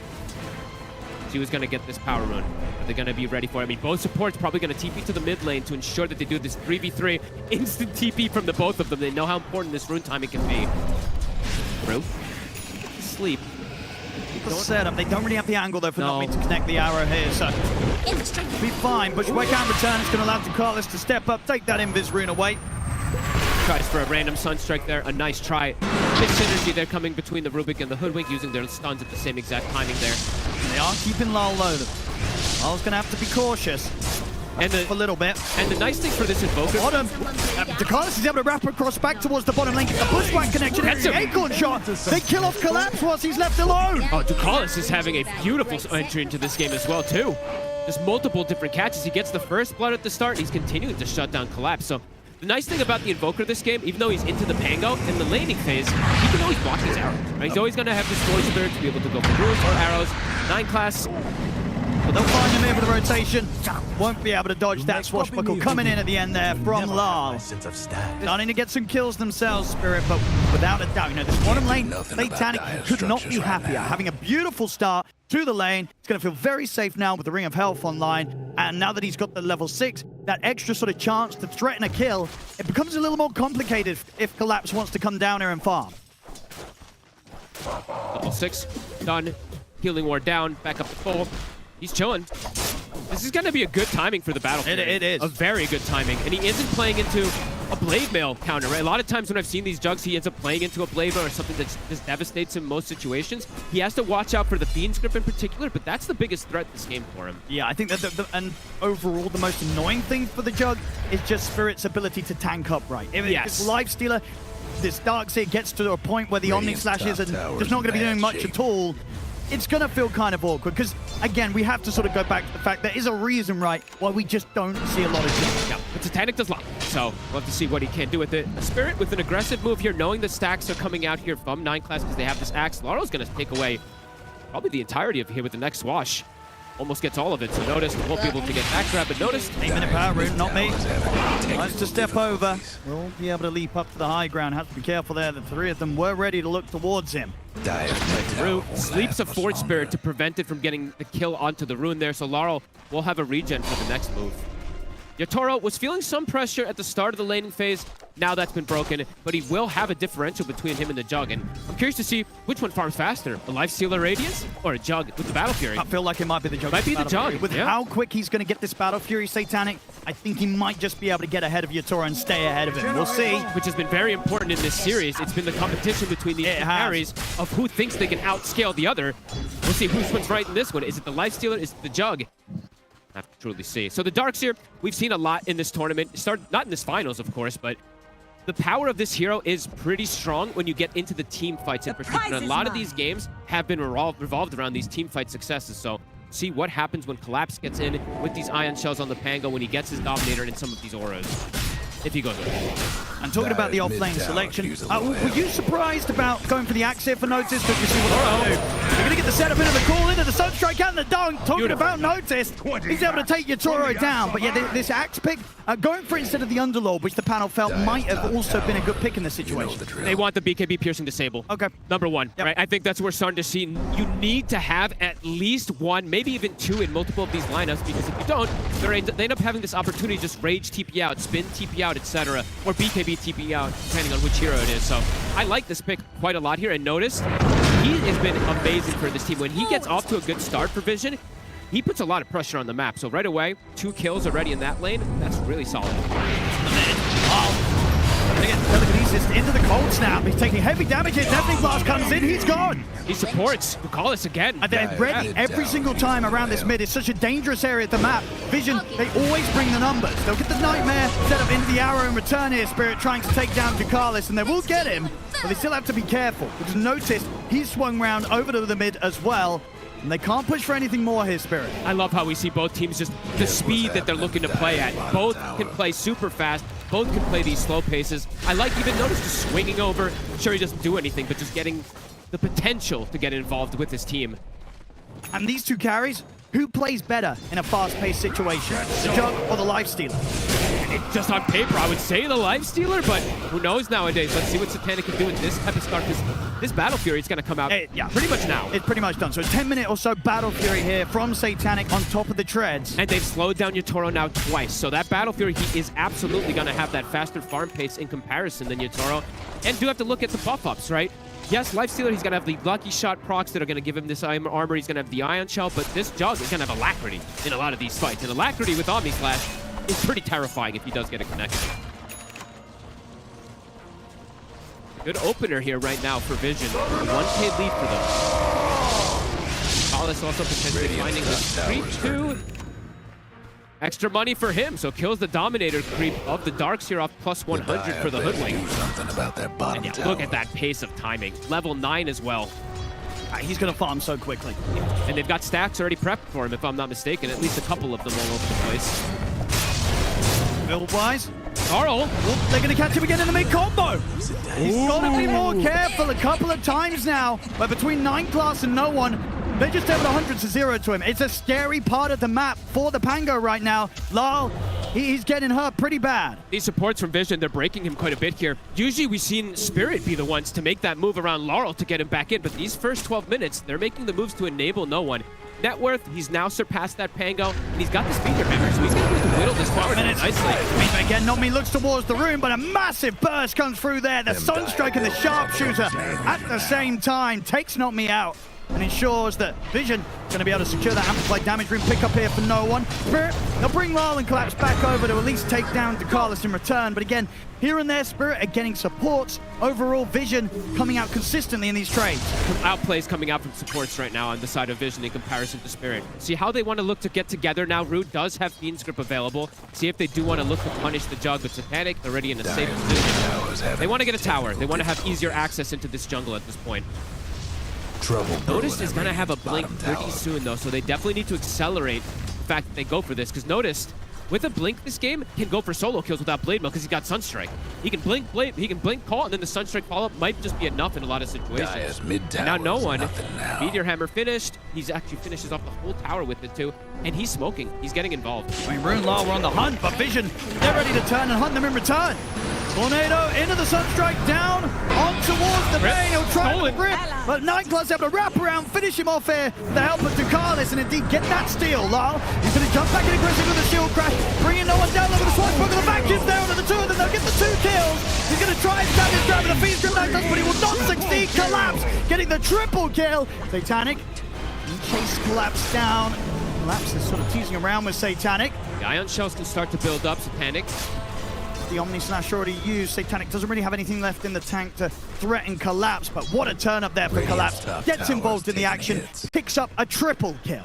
9 class, when he stole the Fiend's Grip at the start, he didn't have mana. He's actually asking a teammate. He's like, somebody give me something. I believe someone passed him a Lotus, but it was too late at that point. The Darkseer comes in and gets the cleanup, a big connection for Collapse. Top net worth for his team now, and just very quickly. Awareness there from Spirit to commit for that play after pretty much the entirety of the combo was dropped down onto the Bane. You know, Rude tanked it all at the start. Did. Vision. Blink is done. They're looking to get aggressive Radiant's here. mid tower's getting You said the banged up. Sunstrike connection. It's will ready. probably be enough if he just catches anybody. A call, a Sunstrike, and a Fade Bolt should do it. And there we have it. They get the call. Big whack, Sunstrike into a dunk. Notice ready to start, just kind of leading the plays. He is going to be everywhere, looking for action. He will not be slowing down anytime soon. Radiant's bottom tower. Forward here to get the sleep on Ducalis as their follow-up. They're going to use the move. There's going to be any help. Notice, watching from the low ground here. Long with Night Glass. He's going to get the call. Jumps the backlines. Finds the bait. Sunstrike in. Rues out. Notice, he'll start backing away. But indeed, there is no threat to the life of this Axe right now. They struggle to tackle the beef of this map.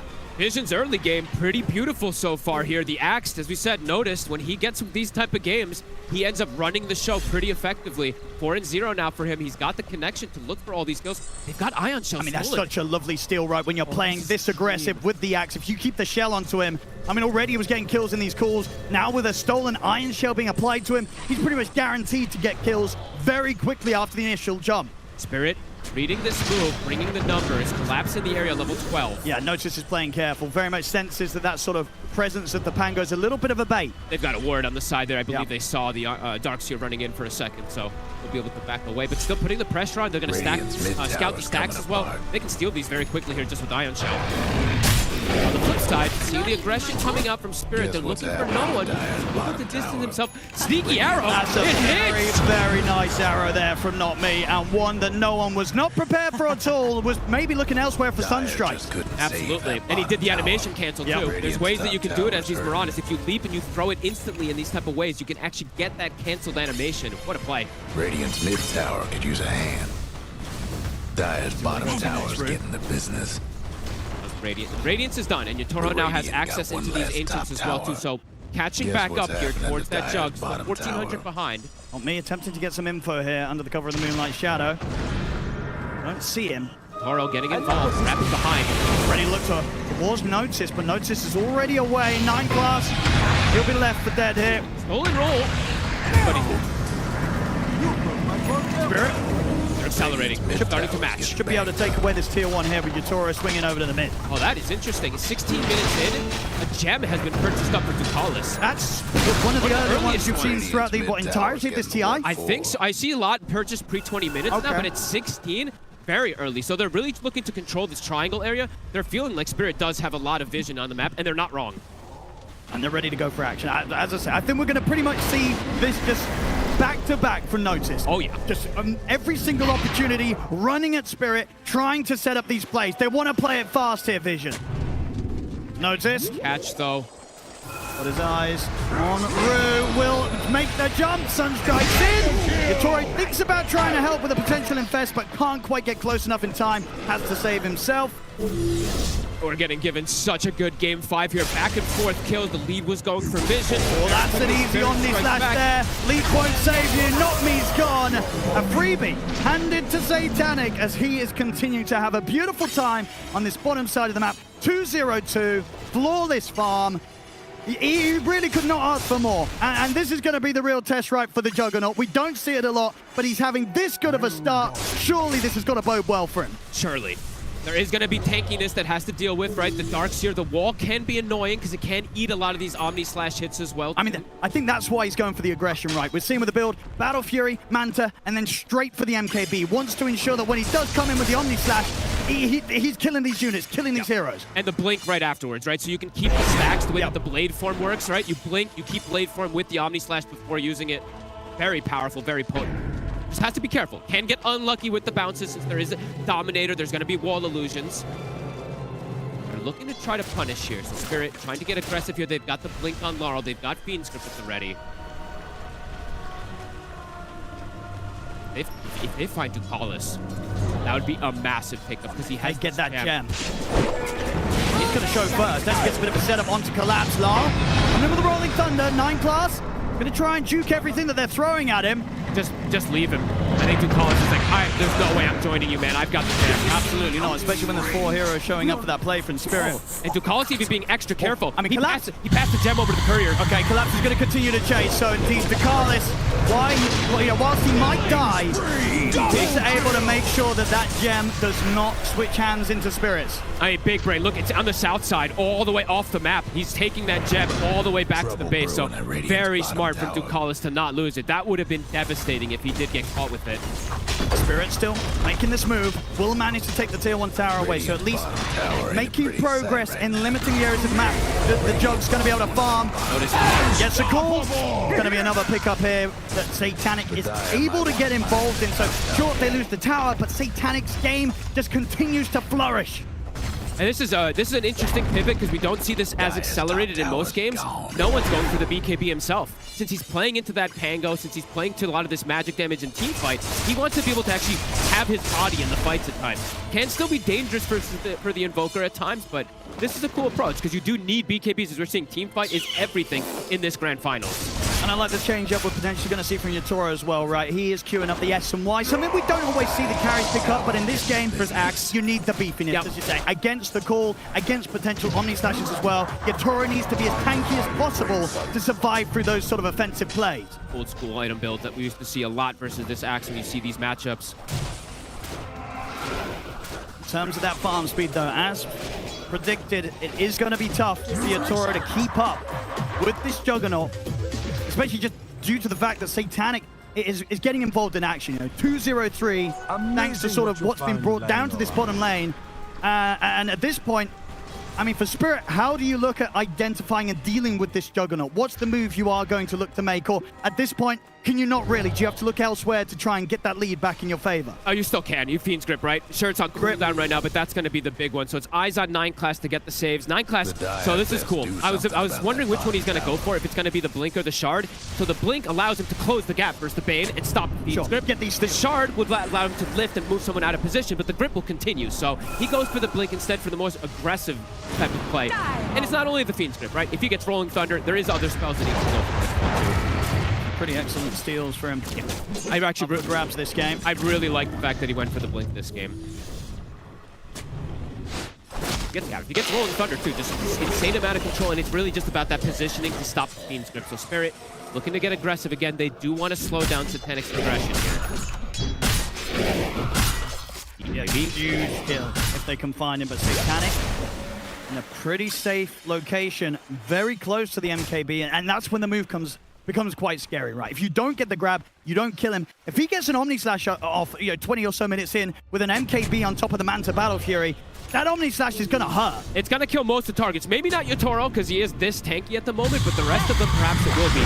Shiva's picked up, 9 class. Have eyes on him in the trees.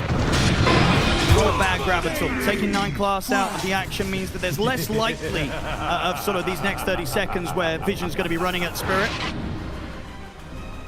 Spirit's ease of execution feels a little easier right now with the team fight that comes in from the Darkseer. A lot of the team fight, it's going to be reliant on Noticed and no one at this point in the game. So we'll see if they can get this connection. Noticed, get arrowed. From the two area, but you know what, still doing a lot of damage there with that vacuum into this Minotaur. They're trying to poke the BKB, but he doesn't use it. He has the ability to be able to reset. Might look to strike back here. Spirit backing up, resetting, continuing this farm.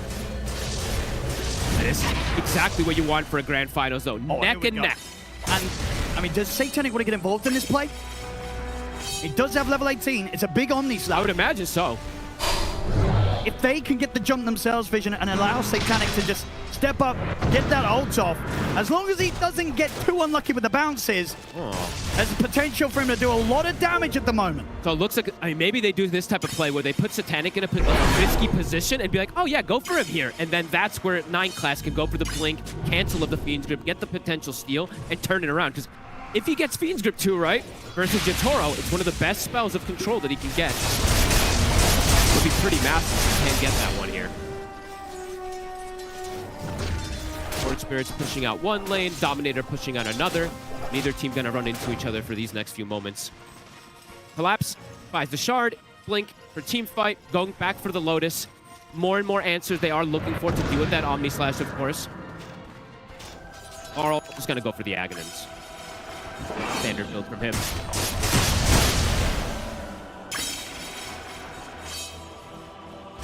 The Ewan Marana. getting closer and closer. Not me if he's able to find this Yules in these next few moments too. Can be very annoying for Noticed. He has BKB, but if you don't use it immediately, it's going to stop your initiation in a lot of these moves. Me? Whoop. Sneaky. Getting some pretty good information with these Moonlight Shadows. It sort of allows them to breathe a sigh of relief every time he's sort of able to get eyes on Noticed, knowing that Axe is not currently smoked up himself, trying to make moves against Spirit. Yeah, that was nice. He saw both of them there, so knows that they aren't making an aggressive move at the moment here. 9 class very close to having this shard now finished up as well after the Blink Dagger, so we'll have multiple ways to potentially save. No one finds the shard as well too, so starting to play with that cross farm to push these waves out, and they gave him the gem. So feeling protected, so he knows if there's any of these sentries placed down for him to play aggressively. For a connection here. They have a kind of triple BKB timing on the side of Vision right now with Noticed, Invoker, and the built-in one on Satanic. For a catch. Ooh, they know someone's in the trees. Ooh. He's stepping up. He's inching very far forward. Doesn't quite come under vision. Spirit, they're waiting for their next timing. The Aghanims is almost done for Laurel. And I think Yatoro, I think he might not want to show up, honestly, until he kind of has these next couple of items done. AC at least. Yes, AC, and honestly, maybe even the Axe. It's just a question of when his timing is going to hit a point where he's ready to tackle the Jug. Noticed is spending a lot of time moving around. He is 6-0 in this game, but he is spending a lot of time just moving. You're starting to see that differential in gold. He's got the Dominator farming for him, but look at that Darkseer. He is starting to pull ahead massively. Gonna be able to farm that Lotus Storm, so I feel like Spirit, they're getting away with some nice greed and some extra answers to deal with the Jug and to deal with the damage that comes out from Vision. Haste! They're just sitting back farming, as I said, waiting for that next timing. I think, yeah, Yatoro wants time. Honestly, I said I wouldn't be surprised if he's like, I want the AC, the Ags, and the MKB before I fight. That's a lot of gold on. It is. I think he'll show up before that. We'll see. Those creeps can be tempting. They can. Gotta get that money. The AC and the Ags in particular, for sure. Could be a nice one to wait for. Brew, halfway toward the Aghanims. Is going to potentially be able to get to that point where he has this Ag speed. It can be very annoying to deal with. It's the lift. It'll cancel one, but good luck covering for the other two. You have to get a tornado connection potentially.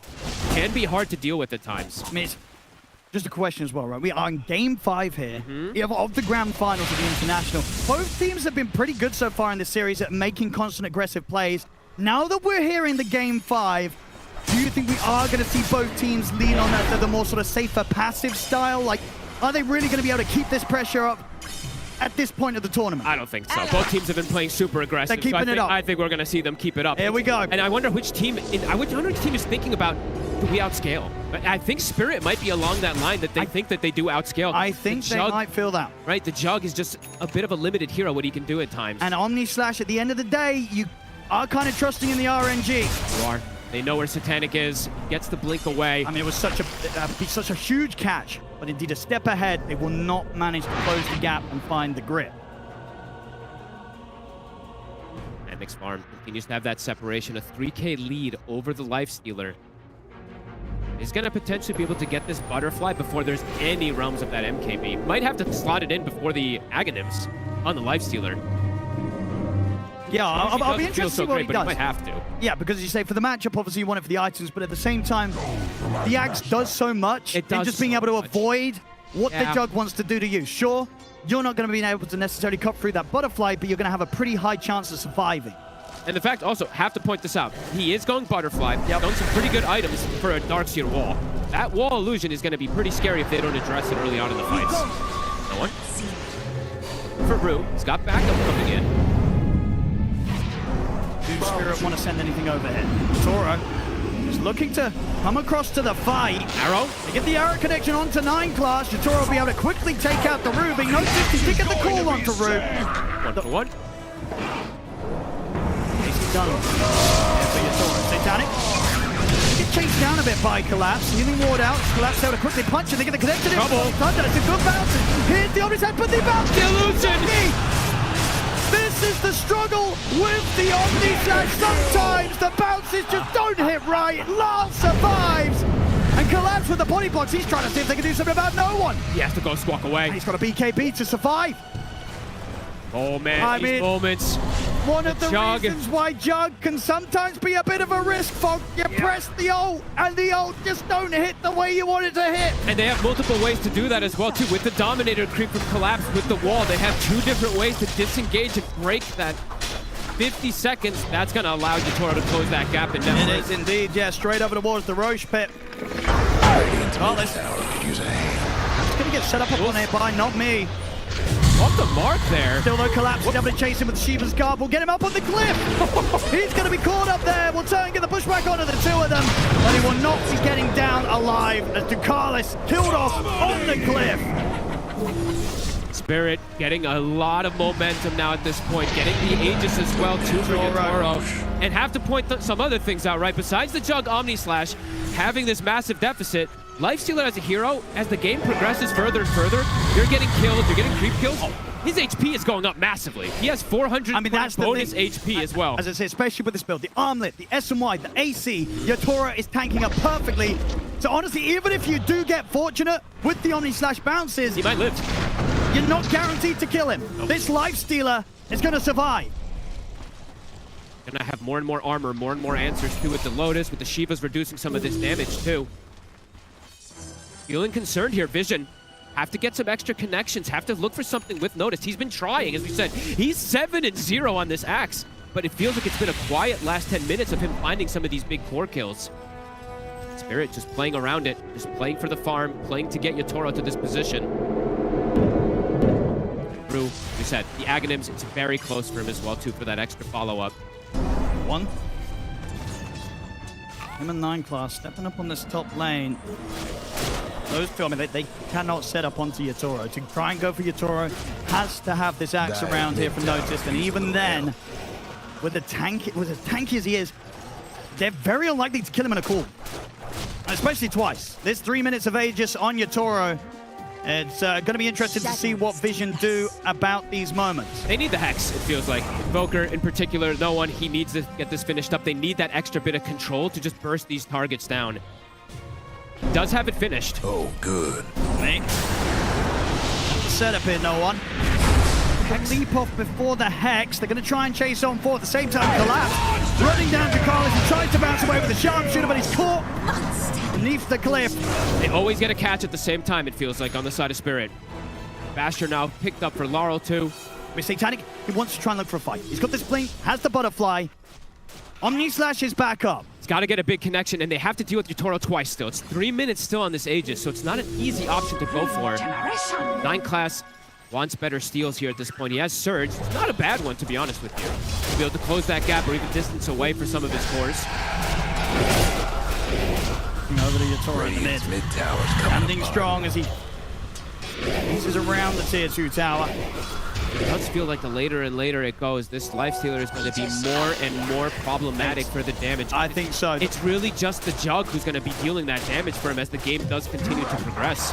No one, almost level 20, so almost has that 20 talent for the Chaos Meteors, but he's been quiet this game too, just some Sunstrikes, 0-2 for him. I mean, they do have a massive sort of combo to throw down on the Lifestealer, right? If they get this call into the Invoker combo, into Satanic, getting in with a big ultimate, big Omni Slash, obviously they have to watch out for the Bane. They have to watch out for the sleep save. It's going to be there to disrupt that sort of play. So at the same time, once they go for this, they're going to look towards the supports, right? They've got to try and find the Bane, take him out to start the fight. Collapse. Eondis found. Eondis is going to protect him from a lot of the Omni Slash bounce. And Collapse. Enough to allow him to survive. He gets the surge off. Bushwhack is still there, though. Is he actually able to run for this Collapse? He does tick out. The Battle Hunger finishes him off. Did they get away on the side of Vision? Back under the tier 2, they should be fine. Take the re-engage. They get the call. But they bring him down. Collapse now gone for a minute.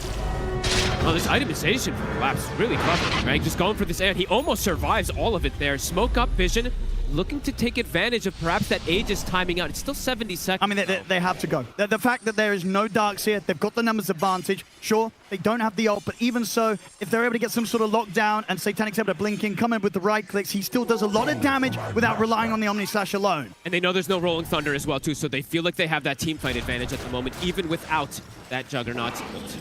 Axe BKB is on cooldown though, so has to be careful how far forward he goes. He's respawning soon, 20 seconds. Yeah, they want something other than Yatoro. They don't want to try and take this Lifestealer down twice. Seeing the back line, they've got a ward down. Class is going to get they're going to get the vacuum here with the stolen vacuum onto the two of them. Sets up for the call to burst through Rue. Yatoro, he's ready to look for the counterplay. Jumps in aggressively with the Infest into Satanic. Satanic will lay down the healing wall, but Yatoro immediately swipes that away from him. 9 class gets the blink off. Will manage to escape vision. Quick retreat.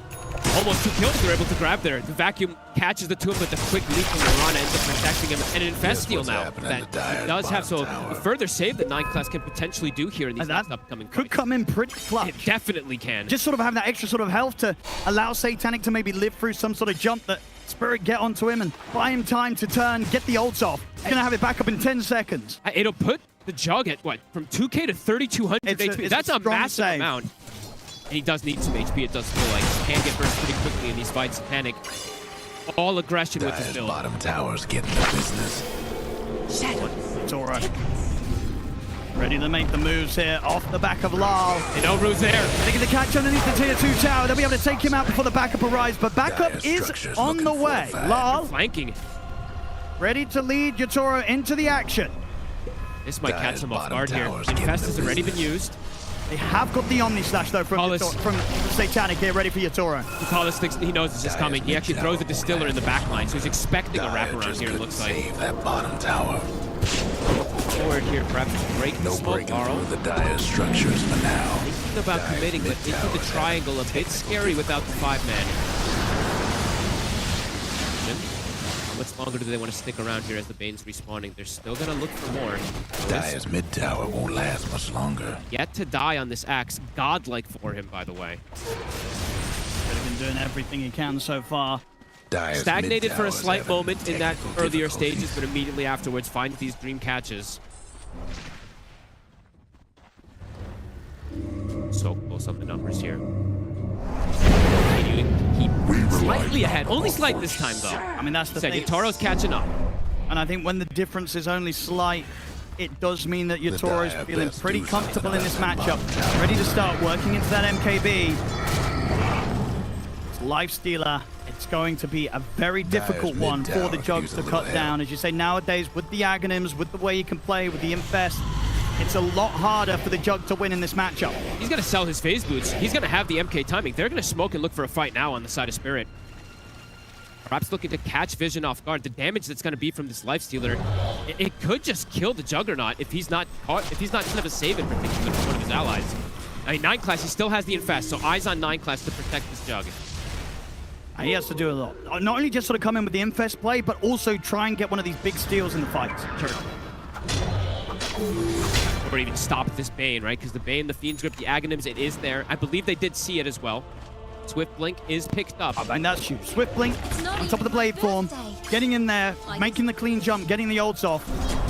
It will hit hard. If this Jug is huge. If he's alacrity as well, too, right? If he sees a target, it might just insta-kill before the save can come out, even versus a tanky Lifestealer. But it's about getting that jump and trying to find it in a fashion that Spirit are not able to disrupt it. So, I mean, you know, we know that the neutral item that broke the Jug, it doesn't exist anymore, but Prophet Pendulum is also a pretty good one versus Omni Slash. So we'll have to see if that comes into play, because Laurel has it and Yatoro, the two ones that they want to burst, have a way to mitigate that damage. I mean, they're both so incredibly tanky. Right. For a fight themselves. Vision. You go this way. In class. Stepping up to the river, still Lal. Owen trying to use in the tree line. Rolling Thunder at the ready. They'll look to chase down the mid. If they can get their hands on Notice, he'll get the call. Deflected. Not going to do what they wanted to do there. Vision. Satanic's going to back up with the blade fury, but the grip's there. They're locking him down. Satanic's gone. He spent the gold. Dead for 90 seconds. Spirit, they're ready to dive on for more. 9 class falls under the tower. No one tries to hold his arm, but he's completely surrounded. He's dead. Oh my god, Owen, collapse, you monster! The Lotus as the Omni comes out. Quick with that. And he's still cleaning up. Collapse, he's not finished his job yet. He's looking over to Notice, ready to chase down the axe. I don't think Notice is getting out of this one. He's got Vacuum as well, too. He's got Notice. Collapse playing with his food. Collapse is playing out of his mind in this game. as clutch as possible. He really is. And Radiant's mid tower. I just fit the Game 5 Grand Finals Jug Fogged. I'm getting some similar vibes as we've seen in the past. I'm sure all the viewers are too, the fans as well in the stands. Seeing the reminiscent thing that we saw from Ame last year. Getting banged up. We'll see again here. It was here. so quick that he got that Lotus onto him. Just straight in. They want to try and turn and fight. It was like split. I mean, he got it like split second, right? I think it really was. Holy crap, collapse. And then the Fiend's Grip, the hard counter versus that Jug. No way to stop it. So fast. Radiant's mid tower is coming apart. For now, he is all of their damage, really, Satanic, with him gone at the start of any fight. And it's a small gold lead, but it feels like a very commanding move that Spirit was able to hit with her. You can see the pressure, Satanic, he's starting to feel it. Absolutely. I mean, in the carry-to-carry matchup, you can just tell that Yatoro right now, he is so comfortable, so confident. He knows the matchup. He's not afraid of a Juggernaut. He knows exactly where he needs to be with his item progression. And right now, this Lifestealer at a point where it's so hard for the Jug to take him down. Who do you Omni-Slash? Like, with all this armor that they have to Lotus on Laurel too, they just have so many different ways to protect each other. So much armor. It's 50 armor on some of these heroes, it feels like, for just the Jug. And It's so difficult for Satanic. He can't get this connection. He can't get the damage either. This Invoker, we've seen it falter in these later stages of this tournament. No one is having a tough time in this mid game. Roche now, the option. Tara will get tossed in the pit from the Roche. They're gonna quickly bring this down. Roar will disarm them for a second. They will get scouted. They even want to fight over here. Dangerous. They can. They've got to sit back. Let this go the way of Spirit, this Roche. Good itemized, right? What do you do for Vision to counter this? Looking for the Lincolns for the Jug. I mean, this is the thing, right, as a Jug as well. It feels like you need so many items to make this hero work, but you've only got 6 slots like the rest of them. And there are counters versus him. There's multiple different ones now with these Lotus Orbs. Even if potentially they have just like Ghost Scepters, right? Because he doesn't even have a Nullifier. I mean, if they even have a Ghost Scepter, they could just eat the whole Omni-Slash as well, too. He just needs so much. He needs so much. He wants a Lincoln Sphere, he wants a Nullifier, he wants a BKB, and then at that point, he probably wants more damage as well. So many things that Satanic has got to try and address in so little time and under immense pressure here against the lead that Spirit currently have here in this Game 5. Labs just keeps dunking new items out, too. He has a Hex. He has 7,000 gold after these fights, too. Treating themselves to an Aghanims on the Mirana now, level 18. Spirit, with this Aegis, going toward the high ground. 4 minutes left on it. Okay, they've got a Nullifier at the least here. So the Axe now has at least the answer versus the Aeon Disc, and I think Collapse needs to be a higher priority target for them. Although these Lotuses are going to be problematic. I mean, Collapse has been running sort of literal circles around them in these team fights. True. Very true. Setting up so much. He still hasn't decided what item he does want to go for yet. He's been queuing up Wind Wakers, a couple different ones as well to Collapse, thinking about it still. I mean, Wind Waker could be another one that just really throws another issue the way of the way Jug wants to play. Carl's in. He's in, ready for the dive. They're able to catch no one. There'll be a quick lift up for 9 class and an Infest to keep no one safe. They had to put the BKB here, no one. Turn, get the Hex out onto Yatoro. Satanic jumping in, doesn't want to commit with the Omni-Slash though. If he Omni-Slash is there, he could get put into a dangerous spot and get killed, so he knows how careful he needs to be. 9 class will get nailed by the arrow. He'll be okay. Spirit, don't need to sort of make the jump too aggressively to the high ground. Still many minutes here with the Aegis on Yatoro. I think they're starting to feel that power that they have too as the game progresses to this point.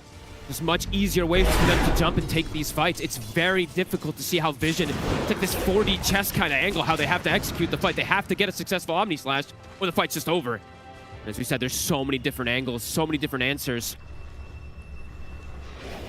And Yatoro, on top of just taking up with the armor, right? The longer and longer it goes, just watch that HP pool. 623 now, max HP. Alright. And to finish off the tier 3. The Radiant got one left. How are they going to push him back? One. The Hex into the meatball. Not enough. So many ways to bail him out. Takes some decent damage running along the Meteor, but has the Infest. The protection is there. I mean, Lyle could be ready to jump straight back in with him. They get this creep wave pushed forward, and Spirit see an opportunity. They might just dive again. No one's BKB back on cooldown in 5 seconds with the Aeon Disc down for 30. Can get caught and killed. Has to play very careful.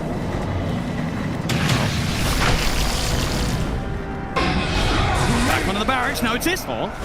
Get the call, be able to drag him in decently deep, but again, the damage to threaten him, even the once, just doesn't seem to be there, folks. He gets instantly lotused as well, too, so you can tell Satanic's like, I can't Omni Slash him. What am I supposed to do? Spirit, Age is still for 90 seconds. They're backing up, looking to maximize on the map, get some of that extra farm. Not me, looking for the level 20. Getting close to that. It's a lot more burst damage they'll be able to get from that as well. See his vision. Do they want to go for some type of sneaky play outside? It feels almost necessary to catch Spirit off guard now at this point. A head-on fight feels so difficult for the side of Vision. Full Abyssal on Yatora. Oh god. They keep getting these massive core items. Did Collapse decide which one he wants to go for yet? Okay, he gets a BKB and then he buys it. He's going for the overwhelming blink as well afterwards. So good luck getting that nullifier on him now since he has a BKB. Can't dispel that Aeon Disc either, so looking for more answers. They're answering pretty much everything we do see that Vision is trying to answer their answers with. And especially when you're ahead and you go for this sort of overwhelming blink, Shiva's Guard build, it's just so good at jumping in and forcing out these early reactions, right? Making the enemy team feel that they have to press these BKBs before they're able to sort of start the fight on their own accord. And it's going to mitigate the majority of the damage that can come out from the Jug too, which is most of the damage that we've been seeing. I mean, that's maybe a bit extreme, but maybe you gotta be thinking about a Rapier on this Jug. Just to go for that blink Omni Slash play, hope that it connects, hope that you get the bounces, because without something that extreme, folks, I don't think they're doing the damage.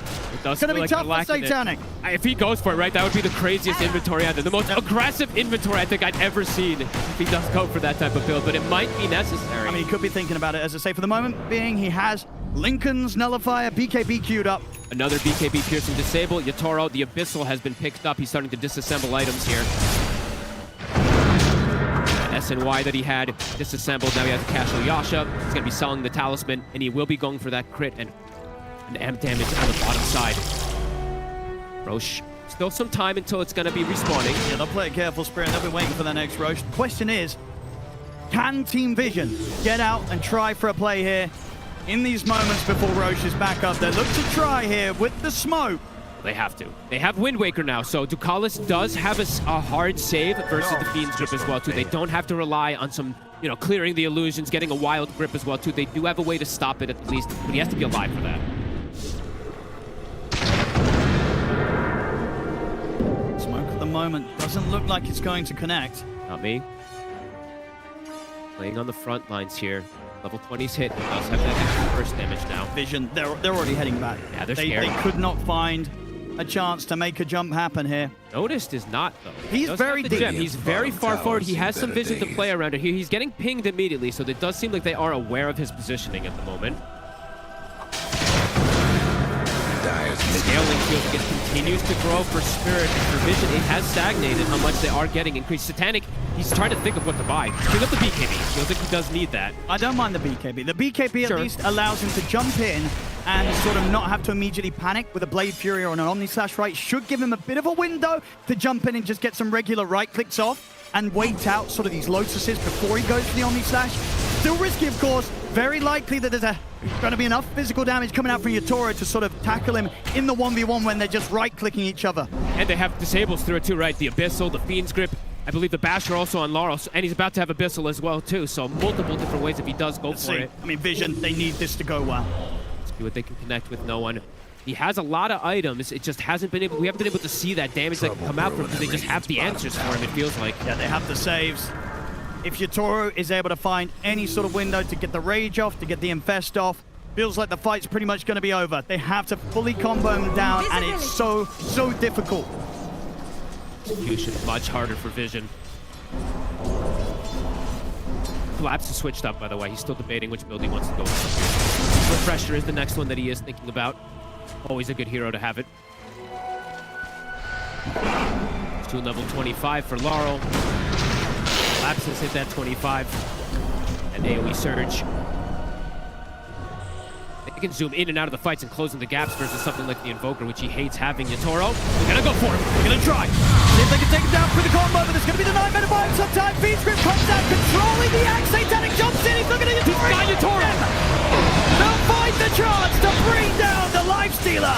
And now Vision, they can try and clean up more. Nobby's going to jump away. Satanic hot in the chase here with the blink. He'll be held back by the Yules, but the further grabs there from 9class. Telekinesis onto Not Me. Ducalis, Satanic and 9class chase on forward. The stolen leaps down the Rubik. Not Me's gone. Vision, they find exactly what they need. A fight gone wrong there, and this grand finals may have truly slipped away from them, but they get the grab, they get the catch, and they're able to bring down Yatoro. Perfect execution of Chain Stun, literally perfect. I believe the lift catches him toward the end of things there, and he gets brought down. Beautifully done, because we did see the sleep, but it's a fraction of things that it actually ends up stopping there, and they can't prevent the rest of the damage coming through. And time to push. That was crazy execution from Vision. Nothing now. 45 seconds now. Toro is dead. He felt like he couldn't die, but they will be able to prove that wrong on Vision. And Roche, it is spawning. The Dyer's courier. Might be able to back up and go for it here with the damage that Satanic has. It looks like they're trying to see if they get small kills out of the mid. Satanic jumping in. I can't believe they get that kill with the team all around him as well too. 20 seconds. I mean, he's trying to do a Meteor Hammer play here, but he gets caught by the vacuum immediately, forced the Aeon Disc out of him. That was very risky there from no one. He gets his Aeon Disc popped, so for the next fight, he won't have that ready. Amplified damage rune here to help with the Roshan. And they might be able to kill it in time. I mean, they take it down so quickly. I think they've got this Roche easily. Spirit, Alacrity. They are not going to be able to get anywhere close to this. This Roche dies so quickly here with the amplified damage rune on Satanic. Aegis is going to be there in his hands for the next fight. Vision coming back with an absolute fighting chance here off the back of that tier 2 defense. That was absolutely insane. Able to find the connection when he wasn't Lotus finally. And now the potential of 2 Omni Slashes. They're there. Maybe he will be able to find these angles as well. Spirit looking for the fight. They don't want Vision to be able to set up like that again.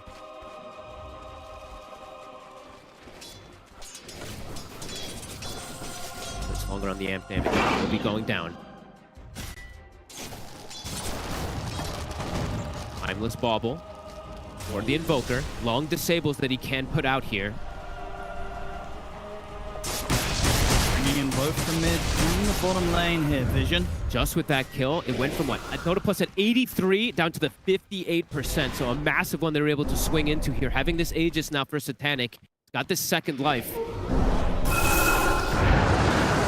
Such a difficult move to execute. They do it here. Can they do it again? Much harder when it comes to making that play into the hands, into the base of Spirit themselves. Carl immediately gets Lotused up.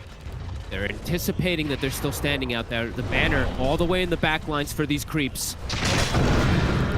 These creeps are going to do some work here. With the Alacrity too. Yeah. Surge to go for the banner. He will be able to take it away.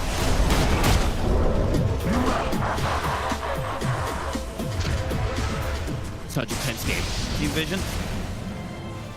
With 3 minutes here to think about what they want to do with this Aegis. Satanic looking to continue to get that growth. But these jugs are really, they're allergic to buying Aghanims, Owen. That is true.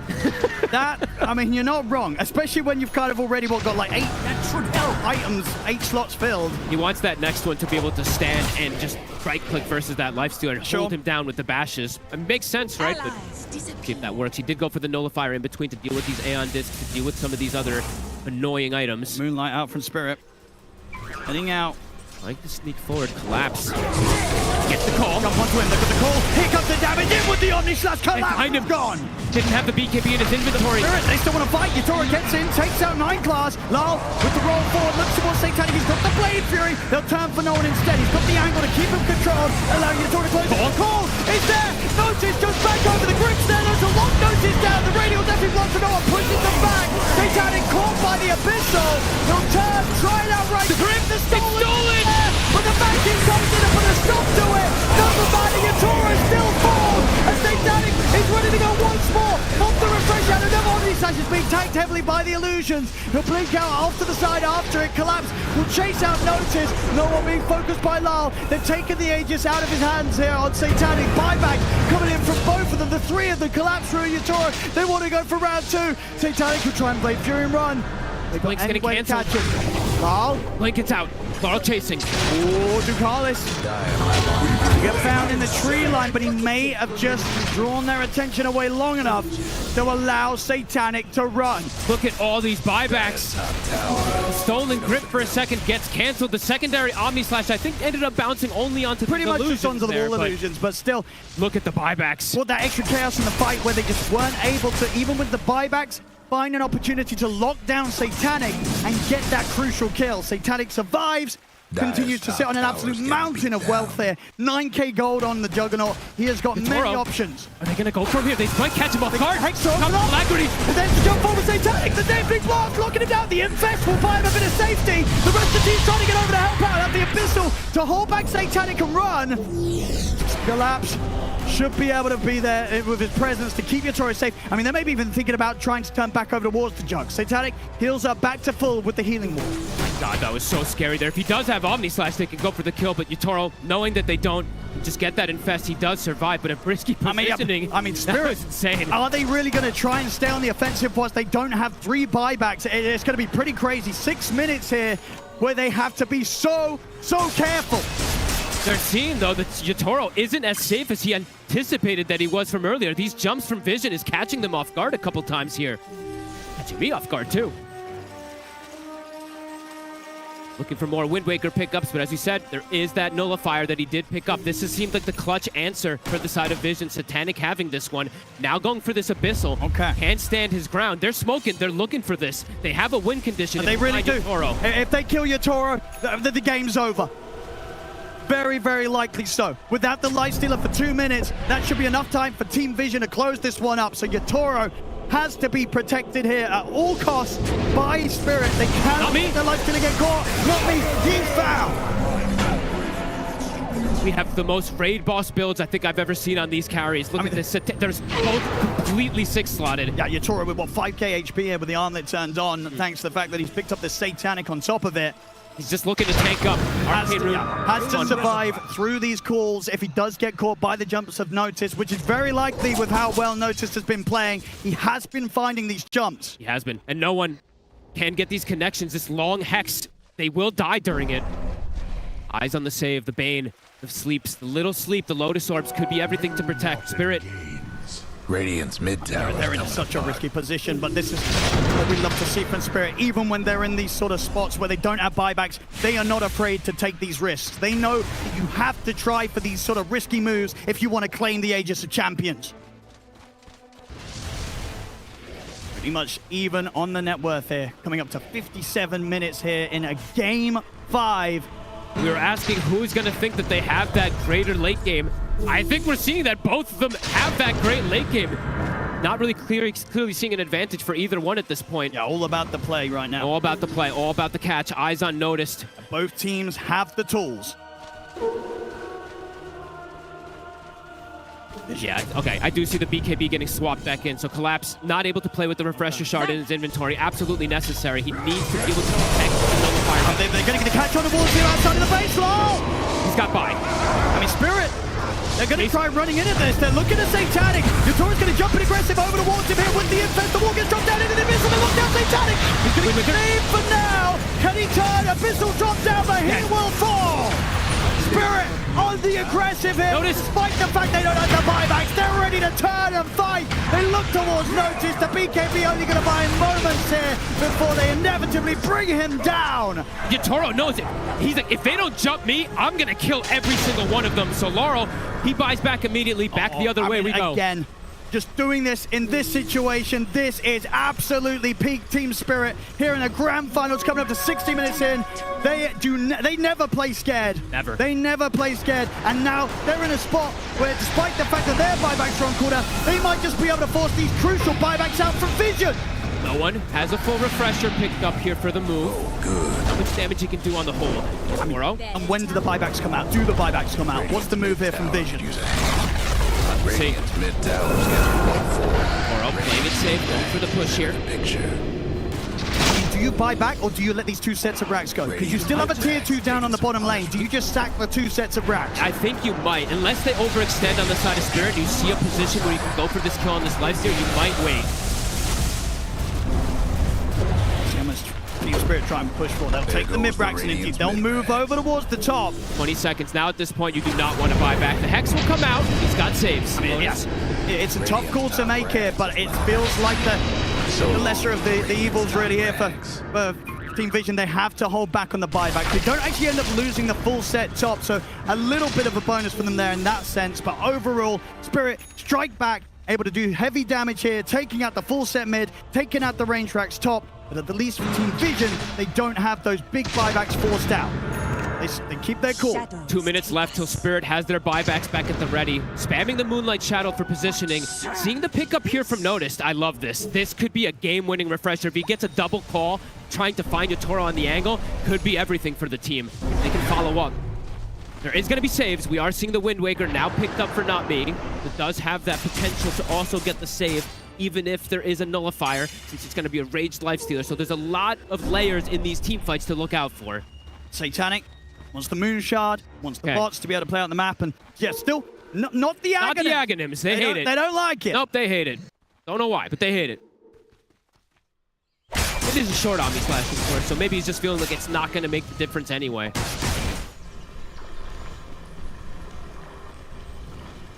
"60 minutes. See what we get on the neutrals. Little bit of a breather here for both teams. We can head back, get the neutrals pretty safely. Neither team quick to make an aggressive play, as they'll just wait out those final minutes where the buybacks are going to be back online. It's only going to be Lals that's going to be on that longer cooldown. These neutrals can make the difference always too, right? If you just get that Audacious, if you do get that crazy damage item, it could just kill these targets in one of these stuns. Baubles. They're bobbling.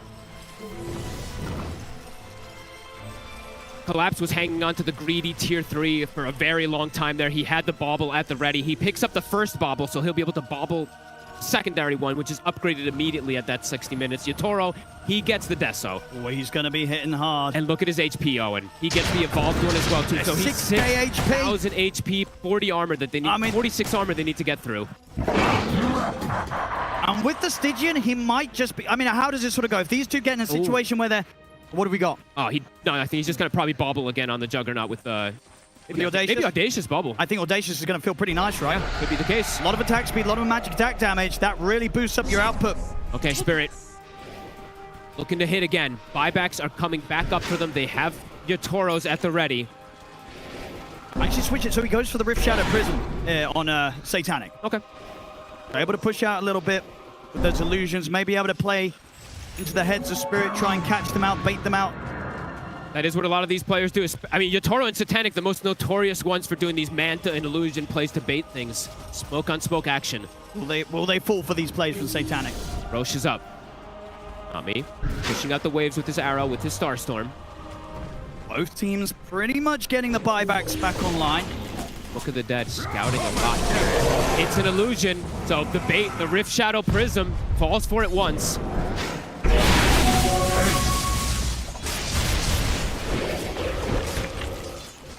All the buybacks coming back up, as we were saying. Laurel, the one big one that doesn't have it for the side of Spirit. He's probably going to be playing more on the back lines in this next upcoming fight in particular. It could be important because around this sort of fight, around the Roshan, both teams are going to want to use those buybacks. Yeah. So, who's got the smoke still left too? Spirit, they still have one. Do they have one left on the side of Vision? I'm not seeing one. Can they find some sort of angle to approach Vision here that surprises them? God, Collapse. He hasn't really been able to find a massive vacuum, but if he does find an angle for it too, the fight could just be decided. Especially with the refresher. Spirit on the approach. No one. He's going to jump the high ground. No one's going to turn straight away with the Hex Yotoro. He's going to look towards the Evoker. No one's going to get lifted back out to the low ground. On the high ground, the stun's there. The bashing on towards Notion. They turn with the Omni Slash on the Yotoro though. The Abyssal Ball launches that. Right back. Got the Yotoro. They save him. Right. They turn towards Satanic. The buyback for no one though. Sends up for the Tornado. Allows Satanic to escape the clutches of Yotoro. But Satanic is jumped upon by Collapse. He's out. The buybacks are going to have to continue to come out here from Vision. Notice buys back. Satanic still holding on to it. No one. Wants the refresher. Second combo dropped down. With the roll-ups there as the get Lyle away. He pulled back for the Satanic. They have to save him. Yotoro closing in. Gets the bash. Satanic falling low. The healing one tried to keep him them alive. Bushwhack's there. Allow space for Satanic to get back to the safety of the base. Takalis will try and get out with the Wind Waker. Will get the blink off. He'll live. No one is quiet on the front line. Steps up. Notice has the call on to Lau. They try with the burst to the offensive. Comes out Yatoro. Able to bring down no one. Satanic and Satanic will try and play Fury to live. He'll get back to the fountain, but no, the he's dead inside the fountain. Oh, and they've done it. I think they have. The 3 cores are gone. Team Spirit onto the tier 4. GG! GG is gone. Team Spirit have done it again. I cannot believe what we're seeing. The 3-time. Oh my. They've done it. They have solidified. These guys are the absolute maniacs of Dota. Collapse and Yatoro. They keep their cool in the toughest of moments.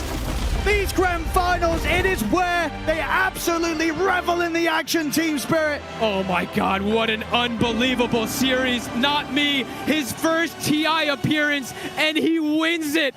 Holy moly. First time for him and Rue, a second time for Lal, and a third time for Collapse and Yatoro. Incredible scenes here in Shanghai. Team Spirit, this game 5. I mean, Vision, they stepped it up. They had to. They pushed it the distance. 64 minutes in. They took a risk, as we've seen both teams do throughout the drafts of this grand finals. The jug doesn't pay off, but my goodness, Satanic gives it his absolute best. They're letting Collapse pick it up first, it looks like. For the they're all deciding. Third time. Oh my God.